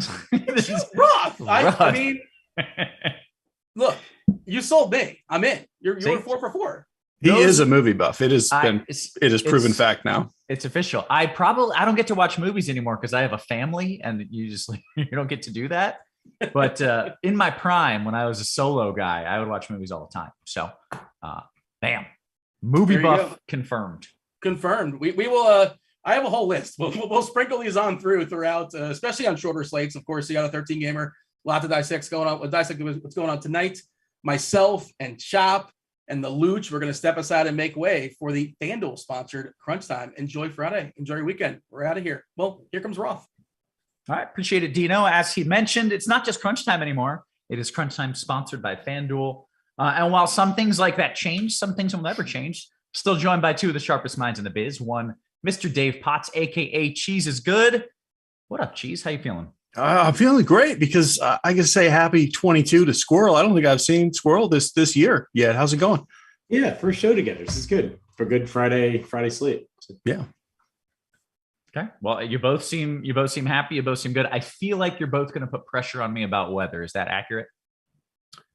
I mean, we need to know if there is any. Yeah. Yeah. Well, there is some. Little bit of housekeeping before we get to that weather update. First, I want to give a shout out to Discord user Judonomi. He's also one of my favorite names to shout out. Judonomi, because he spells it like a J, like Judonomi. He won 50 grand last night. So shout out to RG Discord user Judonomi. Also, if you haven't checked it out, there's all kinds of great FanDuel contests going on. Some of them have already filled, but I'm looking at the 300K Friday MLB Monster, 100K to first. That's like a high dollar one. And then you got some good single entries there, various price points, $10 one, the MLB Friday Ace. So go ahead and check those out.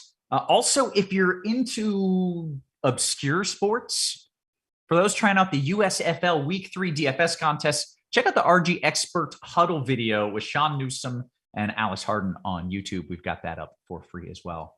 Cheese, is it okay to call that obscure, the USFL? It absolutely is, for sure. I felt like it was offensive as I said it, but then also I was like, no, it's nobody is offended by that. All right, good. Maybe Thanks. Squirrel a little bit, but I don't think so. Yeah, maybe the people who provide the content for it are mildly offended, but okay. 2 games to break down weather-wise, and Cheese, please tell me what you want and how you want it in varying degrees of need it, okay? Yeah. Okay, we'll start with Chicago. Both of these games honestly have somewhat similar risk, but in very different ways. Like in Chicago, it will rain. There's no doubt about it. But I think that rain starts after the game, which means they'll probably start playing. And I don't think it gets heavy enough to really be a concern until the later innings. So my best guess is that they're going to start dry and on time. They're going to play through some lighter rain for half the game. And then the latter half of the game, as it gets heavier, I still think they're probably just going to finish it out in the rain. Apparently Squirrel is so mad about that forecast. He just...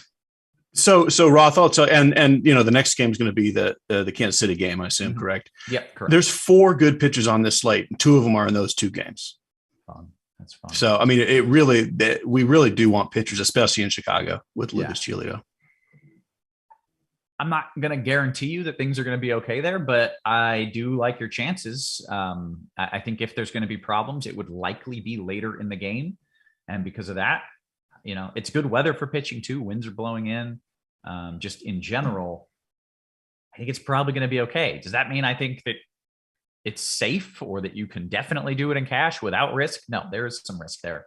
But I think the likely outcome is you're going to be okay in Chicago. In Kansas City, it's a different story where it's not definitely going to rain. But if it does rain, that whole game might be over. We've got a line of storms that's going to come in right at the end of the game. And before that, there's going to be these pop-up storms. And depending on what model you're looking at, those pop-up storms could fire up right over the ballpark. They could just miss. It's stupid to even pretend I will know, because I won't until they fire up. If they cause a delay, then that main line comes in and then that game is out. If those first storms that pop up miss, and if I were to guess, I think they will, just based on what I'm seeing in high resolution data, based on what I'm seeing on radar. I think the first storms will miss. I think the second line probably moves in right at the end or after the game. I think there's a decent likelihood it plays with no issues whatsoever. But if we get that early delay from a pop-up in the wrong spot, it's not just the pop-up. Then the whole game's in jeopardy because of that line that's coming in late. So there's some pretty serious risk reward there in that game. The thing I'll tell you about that game, I don't think you need anything in that game in cash anyway. Like Cortez is my 4th of the 4 big pitchers. And we do like Yankees bats too, but it's not like the top spot on the slate. So I think for me, I'm just leaving exactly what I have it for Yankees here. Okay, I like it. A couple people saying what game. There are two games here. The first one with the light rain is in Chicago. The second one where we could see some storms and they could completely miss. That one's in Kansas City. NBA DFS says, how long until that first storm pops up? Potentially, that could happen relatively early, 3 innings in or something. So it could see a very premature ending if things go very wrong. I lean things are going to go right. And because of that, I think for tournaments, feel free, play it, but please do pay attention all the way up until lock. I'm going to be providing updates on Twitter. But in tournaments, if you want to go for it and you understand there's some risk, go for it. I think the likely outcome is that it works out okay, but it's not safe in cash. Squirrel, you missed my entire weather breakdown and you don't get it again. Yeah, I was gone, but now I'm back. That was the White Sox game you were talking about that is dangerous for cash? White Sox get some light rain. I think they're going to play through it, but later in innings could have some trouble. Kansas City is the one where I think it's going to work out okay, but if these storms pop up and they happen to go over the ballpark, it puts the whole thing in jeopardy because of a line, and the line ain't missing. Like, the line is coming in at the end of this game. There's no question about that, and it's heavy enough to end the game when it arrives. So if you get a pop-up storm before that causing a delay, it's huge problems. So that's it. I hope that's good enough, because that's I'm changing that. I mean, I'm just playing for that. You're saying there's a good enough chance the pop-ups miss that we get most, if not all, the game. So sure. That's good for me. I honestly think that's the most likely outcome, is that happens. But there's also a legitimate outcome where you get 3 innings and that's all you get. Yeah. So you only get the one Judge homer then. Right. So which you're still fine. Right. So that's where I'm at on that. I wish I could. That's the forecast. I feel good about what I know, and that's what I know. So with that, Let's talk about some of these plays. Cheese, you want to go over the slate in general, or you just want to dive right in and talk some pitchers? Let's talk some pitchers, and then we'll talk hitters, kind of broad overview. Okay. I think would be the way to do it. Okay. For me, there's a lot of good pitching, but I do have a top 4, as I mentioned. It's Montas, Nola, Giolito, and Cortez. On Fanduel, Giolito's the cheapest of the group, and he is therefore my favorite. On DraftKings, Nola and Montas are just way too cheap, and they are my 2 favorites, and I believe the chalk. I would consider that good chalk, but I do like getting up to some Giolito and Cortez on DraftKings. On Fanduel, where you need a little more money, Adam Wainwright, 8,500 is totally acceptable. And then if you need more money, which you really don't in a lot of lineups, but there's a few where you might need something like a Corey Kluber at 7K. But in the vast majority of lineups on FanDuel, I would get up to Wainwright and or one of those top 4.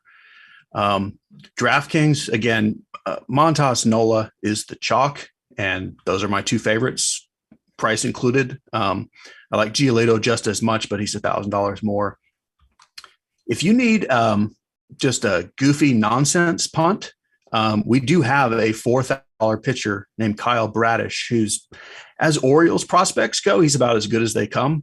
It's a rookie against the Red Sox, and who knows, but if you want to load up on bats, like, he's too good a pitcher to be 4K. So I don't mind a few of those here and there, but mostly it's those top 4 pitchers for me. Okay, great. Squirrel, let's get your tournament takes here on pitchers. How much are you concentrate on that top 4, or do you have a top 4? Yeah, so it's basically the same. My issue with pitching today is there's really not a lot of upside outside of the chalky pitchers, and so there's not somebody that like, you can definitely go here for some strikeout upside, but he might get blown up or something like that. Maybe Hunter Green is probably the closest to that, pitching in Coors Field. But I'm probably just not going to go there. I'm probably going to stay with just the core group of pitchers. There's just not a lot of variance with pitcher scoring. So it's just like you rarely see one pitcher be a home run ahead of like 18 points on FanDuel ahead of the other pitchers. But you see that with hitters all the time, right? Like some guys hit home runs, some guys don't. So I really I'm not going to be taking the big chances with pitchers tonight. Okay. And is your core that you mentioned the same for the core 4 basically that Cheese mentioned as well? Yeah. So I think on FanDuel, it's like Montas, Giolito, I have as like a top 2 ahead of the other guys, then maybe Tyler McGill, Aaron Nola, Cortez, and are kind of in a group below that. And then like for really cheap stuff, like Corey Kluber would probably be my favorite of the cheaper guys. Okay. So you got a little bit of a range there as well. All right. Guys, let's talk about some of the hitters. Let's talk some of the stacks, and Squirrel, you can go first here. What is the chalk? I think it's in Coors. Everyone's been talking all day about what's happening in Coors. I don't know. Enlighten me. Yeah. So, I mean, Coors Field is always going to be the chalk, and particularly with some kind of funky pricing on DraftKings. I think you'll see the Reds be really popular, particularly as like a secondary stack, particularly in like higher dollar contests. I think like in qualifiers and stuff like that, like guys that play regularly are probably going to take the savings with the Reds. But those aren't really the stacks that I like the most. For tournaments, I kind of like the White Sox. The Angels are going to be like Noah Syndergaard was scratched. And so the White Sox are going to be kind of under-owned. It's going to be a bullpen game, but the Angels bullpen just threw 4 innings yesterday. I think 4 innings the day before that, a couple innings the day before that. Like, it might be a tired bullpen game. So like the median projected runs for the White Sox probably hasn't changed that much, but like there's a possibility the game gets out of control. I like Texas, good power, going to be low owned. And I like the Angels actually. So I think Giolito is one of my top pitchers, but there's not a ton of separation.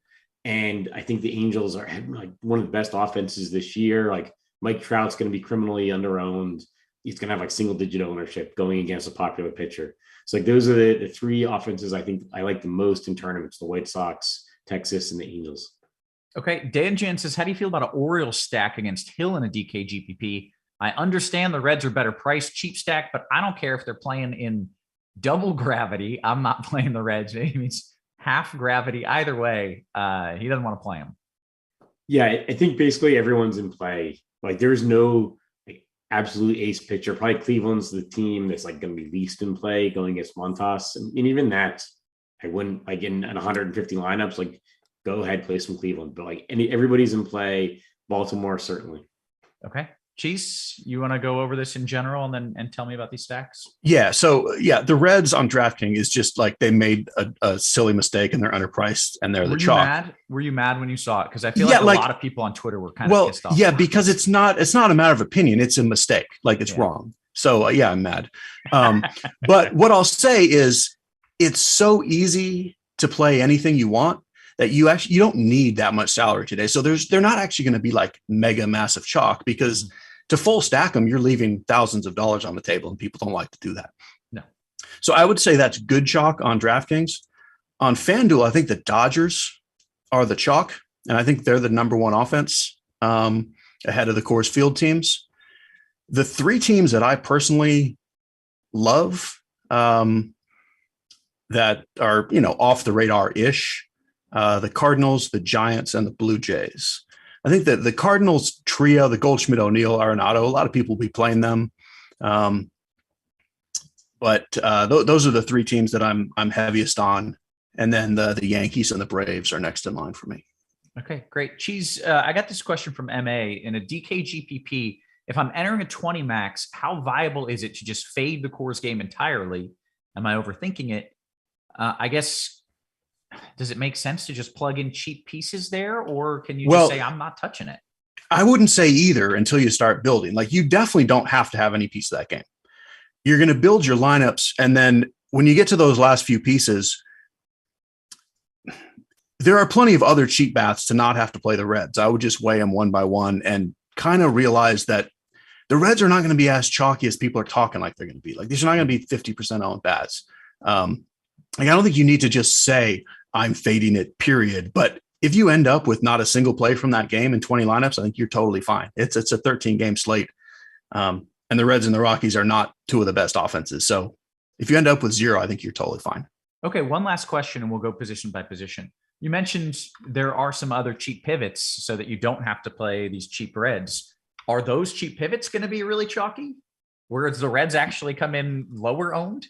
No, the Reds will be the highest owned of the cheap, but there's enough that it gets spread-ish. Like it's not like there's the Reds and then there's nothing else. It's like the Reds will be here at 25% and then this guy 15 and this guy 5. Okay, great. Okay. With that, let's go position by position. We'll go around the horn. I'll give a weather update. I don't think anything's going to change, but and then we'll take some QQs. Cheese, let's talk catcher. All right. So catcher on FanDuel, Will Smith's the only catcher I'm really considering outside of a full stack. Where you actually need a catcher on DraftKings, Will Smith is still the guy I want by a mile. Because of all the cheap guys and that you're not really spending for pitching, you don't have to punt at very many positions. You can always punt at catcher just because it's catcher. But you can also go mid-tierish. So like Omar Narvaez is okay. Zach Collins is okay. The punts are not good. Like Maldonado is fine-ish. I don't mind who's the guy that I don't mind. William Contreras for the Braves. But really, catcher is actually my preferred position to spend on because Will Smith to me is that far ahead of the field. Okay. Cheese. Sorry, Squirrel. Sure. Yeah, it's going to be the same cast of characters for me. Salvador Perez, Willie Contreras, Zamani Grandel, and Mitch Garver. I think are the guys that I'd use as one-offs to the catcher position if I'm not using the guy from my stack. Okay, take us to first base. If I tune out, it's because I'm looking at weather stuff. But walk me through first base. Sure. So I think Joey Votto is at a terrible year, but he's in Coors Field. He's got the platoon advantage, and he's super cheap. So I think he's going to be the chalky first baseman. If you're not using Votto, I wouldn't go overboard on him in tournaments. I think Paul Goldschmidt, CJ Cron, also in the Coors Field, but with Colorado. Ohtani, the Ohtani and Trouts all year are going to be just underowned because people aren't going to stack the Angels. But they've been one of the best offenses in baseball so far this year. We've got some of the best hitters in baseball. So I love the idea of Ohtani, first base eligible on DraftKings. Anthony Rizzo, I think will be really underowned, considering how popular the Yankees will be, some of the other Yankees will be. And then Freddie Freeman, Max Muncy on Fanduel. Okay. Cheese, what do you like at first? So, Joey Votto's too cheap and it's weird. But again, he's not the guy you want as a one-off. You want to play him in cash and you want to play him in a red stack. I mentioned the 3 stacks that I just love. They all happen to have 3 first basemen that I just absolutely love, either on their own or in the stacks. Guerrero, Belt, and Goldschmidt, I would say, are 3 of my probably 5 favorite plays on the whole slate. I also like Olsen a lot. But to me, I want as much Vlad, Belt, and Goldie as I can possibly get. Take me to second, Cheese. Second is a place on DraftKings. I do like the cheap Reds guy. I like India the most, as is everyone, but I think it's a kind of a bigger edge on DraftKings. On FanDuel, I like Brandon Lau better price-wise. He's 3,200. He's kind of my go-to. Trey Turner's the top play at both second and short. I prefer him at short, but it's fine if you play him at second too. This whole pool is acceptable. It's a lot of pretty good players. But for me, it's pretty much Lau or maybe Trey Turner on FanDuel, or just go down to India. All right, Squirrel. Second base. So Marcus Simeon's guy that I've been plugging all year, and he still hasn't done well, but he's going to hit a home run at some point, so I'll be there for it when it happens. That's a bold call. How long at some point, 2022 is Simeon's year for the homer. Seriously, how long will you ride that until you just say, no, I give up? You're just doing it all season? Probably until tonight when he gets hurt for the year, and then he's not going to hit one the whole season. But yeah, and then there's a few guys that are leading off at second base that are second base eligible. Jonathan India is going to be part of Red stacks. Tommy Edman with Cardinal stacks. Trevor Story and DJ LeMahieu. LeMahieu never gets played, even though people love stacking the Yankees just because he's expensive. And Brandon Lau with Tampa Bay. Oh, and I need to mention on FanDuel, this the leadoff hitter for the Braves, Travis Demerite, which I didn't expect him leading off. He's second base on FanDuel and outfield on DraftKings, so he is viable as a punt. Great. Okay, Squirrel, third base, please. See, third base.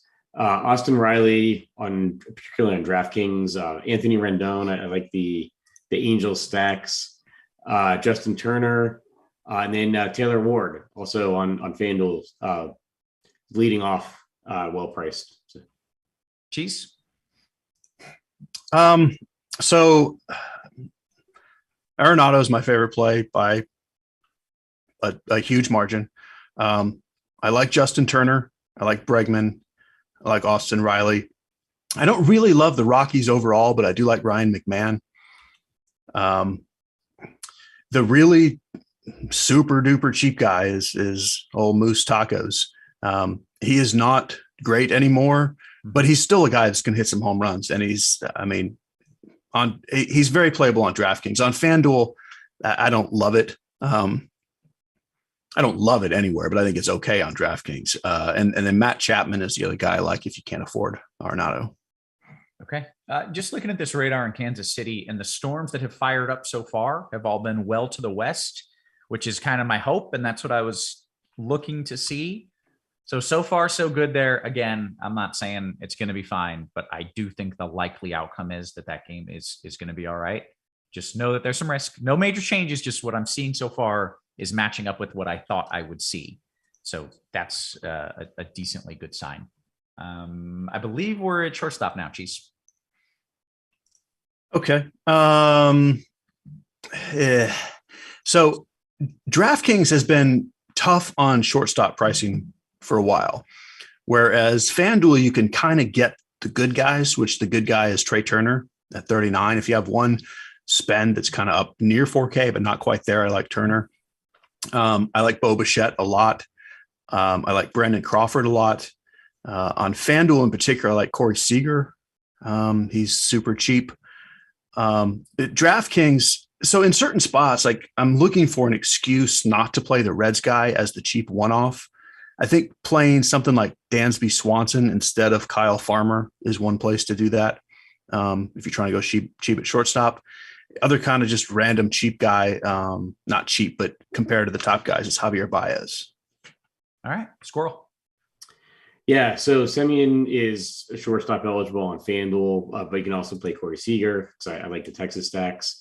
Trey Turner, I think, is going to be the highest protected guy with the Dodgers. And then Tim Anderson, I really like. I like the White Sox stacks. I think like this game could get a little wonky. There's a little bit of weather issues, bullpen game. Like if you're going to see a bullpen pitcher like hung out to dry, it's probably going to be in this Angels White Sox game. So I like Tim Anderson leading off for the White Sox. Javi Baez, Brandon Crawford. We still don't have a Giants lineup, and that's interesting because they have a middle to highish implied run total. So the longer we don't get a lineup, the more appealing a Giants stack gets because they're probably not going to be played that much.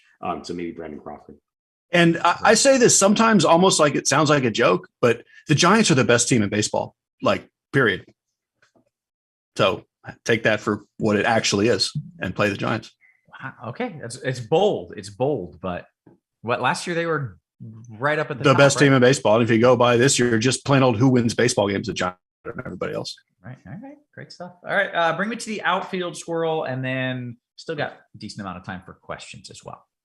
Yeah. So outfield, I like Mookie Betts and Mike Trout, and that sounds like really obvious, but again, I really think like Trout in particular is going to be under-owned just because Giolito is going to be a popular pitcher tonight. But I mean, like Trout's season so far is incredible. Like he's got like a 1.25 OPS or something. Like he's slugging like 7. Let me stop you. Let me pause before you even go on. I'm not cutting you off. I'm jumping down what you're saying. Like you say, oh, Trout's a great play. And I laugh like, of course he is, but he's going to be like 1% owned. You're so right on this. And I love everything you're saying. Okay. Carry on. Yeah. I particularly like it like single entry, like because Giolito is probably going to be pretty highly owned in single entry. Like what if Trout hits 2 home runs and steals a base? Just totally plausible. Like that. I mean, that wouldn't be like one of his best games ever or something. And yeah, like no one's going to have him. So yeah, Mookie Betts as well. He's somebody that's projecting really highly. The 2 Yankees, like Judge and Stanton, I think they're going to be popular, but I mean, they are obviously guys that can, they can break a slate. And then, like Travis Demeritte is, I guess, outfield eligible on DraftKings, whereas I think he's like second base on FanDuel. Oh, and then Byron Buxton as well. He's another guy like home run, stolen base, totally within the realm of possibility. Okay. Cheese. Yeah. And Buxton's in that Trout category of like just elite batter that just doesn't really fit anywhere on this slate. So no one's going to play him. So DraftKings outfield, you run into the Reds situation. Like, do you want to take the very obvious, if you're going by projections, points per dollar, you're going to play Pham and Naquin, maybe even Senzel. Like they're too cheap. But one, you don't have to go that cheap in the outfield at all. Or you could play, like the Braves guys like Duvall and Demeritte leading off. Like you can play lots of other things. On FanDuel, you don't even have to like the Reds guys at all because you've got like Stanton at 3,100 and Judge 39. Springer, I love at 37. Christian Yelich, I don't love on his own, but I kind of like him and he's only 2,700. like you can just afford these really good hitters. Ozuna, Tyler O'Neill is 3,200 on FanDuel. He's probably my favorite play on the slate at that price. Back over to DraftKings, Chas McCormick is another pivot off those Reds guys. If both Austin Slater and Darren Ruff are in the lineup, they're both cheap pivots off those guys. So yeah, Naquin and Pham are probably the most logical plays. They will be the highest owned. And feel free to play someone else in their place, or just pay up at 3 outfield spots, and because you can do that too. Okay, great.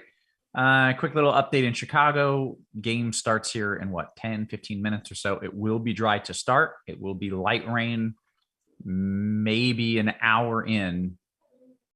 And then, it's still light enough that they can play through from that point. So I think you have at minimum 90 minutes and probably more than that for pitcher. Like worst case, you have 90 minutes. And I think you have more than that. So no major changes to forecast there, but just everything going as expected. Yeah, I'll just say Giolito is my highest owned pitcher on FanDuel, and I'm not changing that based on that. Yeah, I don't think you should. Okay, Squirrel, anything you want to add here before we dive into these QQs? We've got 9 minutes left. I think we're good. Okay, let's do it. Scrolling up just a wee bit here. We'll start here with Tom. He says, DK Cash, Cheese, you want Springer and your boy Boba Fett, or Judge and Crawford? Love them both. I would take Springer Bichette. All right. Dan Jan says, this was actually directed at Cheese, so we'll double up in a second here. I'm more interested in playing Hunter Green than I am Reds bats. How do you feel about that, Cheese?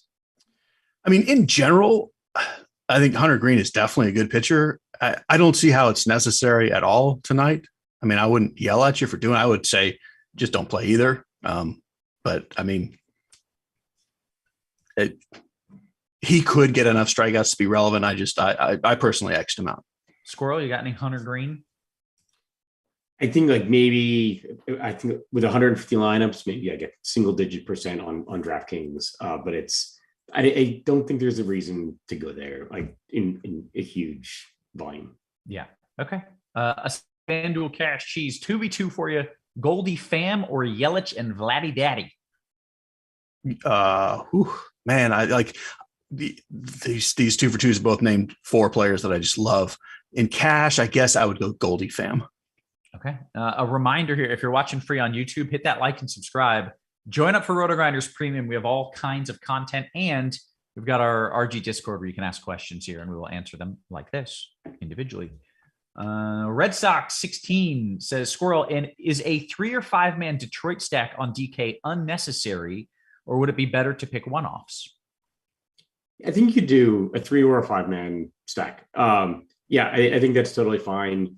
Like, they're not a team I'd go overboard with, but anybody could hit tonight. So like the implied run total isn't super high. But yeah, if you like Detroit, go ahead. Like, probably make sure you got Javi Baez in there. Okay, great. BHB, DK Cash, if you got the cash, Nola or Giolito?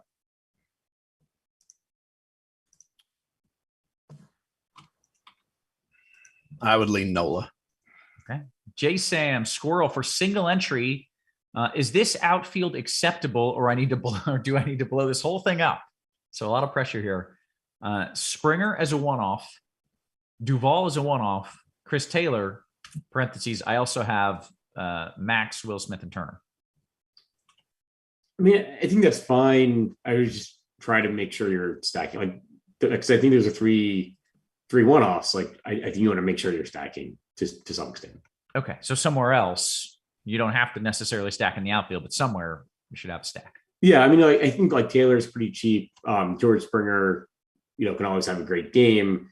It was the third guy. Duvall, yeah. I mean, and Duvall's like a home run hitter, so I think that's fine. But I would try to have a stack of some team. Okay, great. DY says, DKGPP Cheese, I plan on playing Austin Slater in my giant stack since he's expected to lead off. If he doesn't, can I pivot to Luis Gonzalez? Yeah, so I have several of the same thing, and I'm looking at the same thing. If it's a full giant stack, you want to keep the giant stack. And so, yes, you would go to Gonzalez. Like Gonzalez is a guy I would only want in giant stack. But if for some reason Slater doesn't start, I would not blow up your giant stack. I would keep it with giants. Great. Fick says, let's see, is Buxton okay as a one-off? Squirrel, I feel like you mentioned him specifically. Yeah, absolutely. He's an outstanding one-off because he's not going to be highly owned, but got a tremendous game. Okay. Cheese CLT says Boston is playing the Orioles in Camden and they'll be low owned. What am I missing here? DK single entry GPP. The first thing is I'm impressed how quick everyone has caught on that Camden is not actually a hitter's park anymore. Like it wasn't supposed to be, it's not, and people have bought in. So that's part of it. Also, their lineup's not quite full strength. I mean, it's close. It's just like you take JD Martinez out and you put Franchi Cordero in, like the whole thing just works. It looks a little worse. Mm-hmm. Kyle Bradish is potentially good. Like this is not some gas can. This is like a potentially really good pitcher. But with all that being said, I mean, that Boston is one of the potential break the slate stack. So, I mean, by all means, I have some and play some. Great. Okay. Chinatown Cheese in cash. If you have the money, Nola or Giolito. I think you answered that. It was Nola. I would say Nola, but I mean, I have them at a dead even tie, honestly. Yeah. Squirrel FanDuel GPP Kepler. Is he okay as a one-off? Yeah. Good power. I think he hit multiple home runs just the other day. So that's okay. Cheese, this is the wildest question of the night for me. Dan Jan says, is leaving 3,100 on the table too much tonight? So here's the thing. That's what we were talking about with the Reds pricing on DraftKings. No, it's almost optimal, honestly, because if you're leaving 31 and you're not playing the Reds, I would wonder what you're doing. But like we're not going to get 5-man red stacks because of that. And it's still a team with human beings against Senzatella in course. So I love it. Okay. All right. You love it if he's playing a full red stack? If it's a full red stack, I love it. Okay. Aside, FanDuel single entry, 3v3 for you here, Squirrel. We've got 3 minutes left or so. Seager, Arenado, and Goldie, or Bichette, Ginger Turner, and Vladdy Daddy? The Seager one. All right. Jay Sams, which guy would you prefer in your Dodgers stack if you're building one lineup, Taylor or Belly? Cheese. It's close. I would play Taylor. Marbles 63 FanDuel cash question for you, Squirrel. Muncy bets Slater or Lau, Stanton, O'Neill?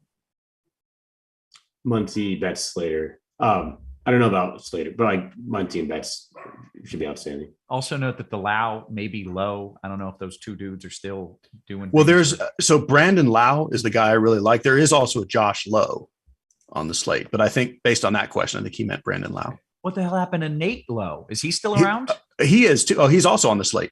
He's on Texas, but Josh Lowe also plays for Tampa with Brandon Lau, and now Nate Lowe plays in Texas. So there's a Lau and two Lows. I hate it, but please give first letter if you're hitting us with a Lau or a Low. Generic says, hey, I just tuned in. Edmund and Arenado and DK Cash. Jeez. Definitely like Arenado. If you just have salary sitting around, sure, Edmund's fine. All right.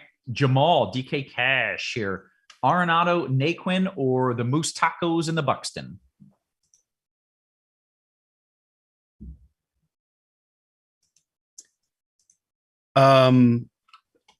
I would probably do Turner and Naquin. Okay. Another DK Cash one. Squirrel, I'm giving this one to you. Similar. Moose Tacos and Buxton or Turner and Naquin?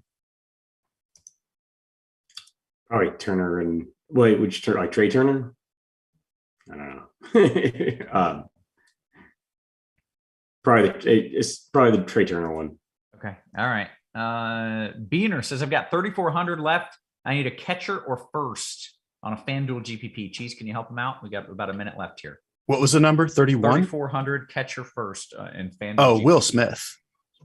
Get jiggy with it. Dan Jen says, I'm leaving 3,100. I'm playing the Orioles. Cheese. I hope you win. I honestly hate that. I think it's I don't like it at all, but it's your team. And I honestly hope you win. Okay. That's a good answer. All right. CLT says, is the only argument to play Wood over Nola in a DK GPP a bit of ownership discount? Assuming I've got enough hashtag leverage with my core stacks, just swap down to Nola and leave a little more salary on the table. Squirrel, that's a very elaborate question. Do you follow that?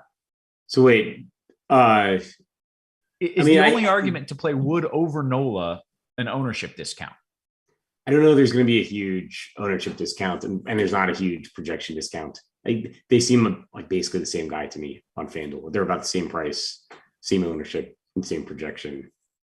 Like if you have got a feeling for one over the other, I think I slightly like Nola. Okay, great. BHB says, by the way, this 2v2 that I asked earlier with Turner, it's now Moustakas Buxton versus Justin Turner and Nate Flynn. I might go with the Buxton one. Okay, great. Good work. We've hit the lock, ladies and gentlemen. Chicago looks as expected. I think I'm happy with what I'm seeing there for our pitchers. So hold the line on pitchers. And then this Kansas City game still looks as expected. It looks good. These storms that are popping up west, I talked about those pop-ups out ahead of the main line that moves in. These pop-ups are game end. Like these pop-ups are serious business. But they're far enough west. And, the hope is that they miss. And the honestly, the expectation is the pop-ups will miss. The main line will move in right around the end of the game, likely after the game. And we're going to play the whole damn thing without any problems. And if those pop-ups get closer, you'll tweet at us, right? I'm going to be, I'm going to be watching this all the way up until first pitch. But right now I am encouraged by what I see. Doesn't mean Roth said it's fine at the end of the show. There's still risk. It takes literally one delay, and this whole thing is gone for tonight. Yeah. But I'll just tell you all that I'm going to be watching tonight. I don't care. I'm not even going to know who my lineups are. I'm just rooting for Dan Jan and his $3,100 left Oriole. Like, honestly, I would be beside myself with joy if that lineup wins something. So like, go get them. Well, you say all the time, like in massive GPPs, like massive, you got to beat 300,000 people or whatever. Sometimes you just need some nonsense. Like, here's the way you word it. And I love, you can't think your way into that. Sometimes you just have to nonsense your way into it. Yeah. So like Dan Jan is my favorite player tonight. That is, if we're who am I highest on? Yeah. It's Dan Jan. Dan Jan. He says, don't dupe me, bro. Don't worry. I promise I will not. All right. A few post-like questions. Hey, if you're watching this on YouTube and you enjoyed it, like and subscribe. Sign up for Rotogrinders Premium. We've got content like this all day long. We got the best tools in the business. So go ahead, sign up. You can get and join our Discord as well. DY says, DKGPP Squirrel, if you're doing 2 stacks in the same lineup, I feel like this question is going to be very dependent on the slate. But if you're doing 2 stacks in the same lineup, which is better, a 5-3, a 4-4, or a 3-3? Yeah, it's just going to depend on the team. I think the last one was like 3-3. I wouldn't do 3-3. I tend to do mostly 5-man stacks on DraftKings because you want to stack like the most you can. Like the correlation with runs and RBIs is just so high that you want to stack as much as possible. And you could argue like is a 4-4 better than like a 5-3 versus a 5-2 with a one-off. I tend to prefer the 5-2 with a one-off because I think it gives you less chance of like being duplicated because like obvious 5-3 stacks and 4-4 stacks might be duplicated within a contest. So I tend to like the 5-2-1. Okay, that makes sense. Geez, is it a mistake to leave Joseph K. Gallo in for the NFBC weekend scoring period with 2 lefties on tap? I mean, unless you have someone pretty good to put in for him, I would still play him. Like he probably pinch hits in the 2 games against a lefty and starts the other game. I don't think it's that bad to play him. Geez, are you in the NFBC? Yes. Yeah. Okay. Do you just do 1 or do you? I have 2. You have 2. Okay. I don't know how it works. Okay. I feel like we've done the things here. We've given the plays. We've answered the questions. We've given the weather updates, and we'll continue to do so on my Twitter at KevinRothWx. If you're new here, you probably do that already. And that's it. Excellent show, guys. So for Cheese, for Squirrel, and for our wonderful production crew, always working hard behind the scenes, we appreciate you. We love you. And we will catch you tomorrow. You have been crushed.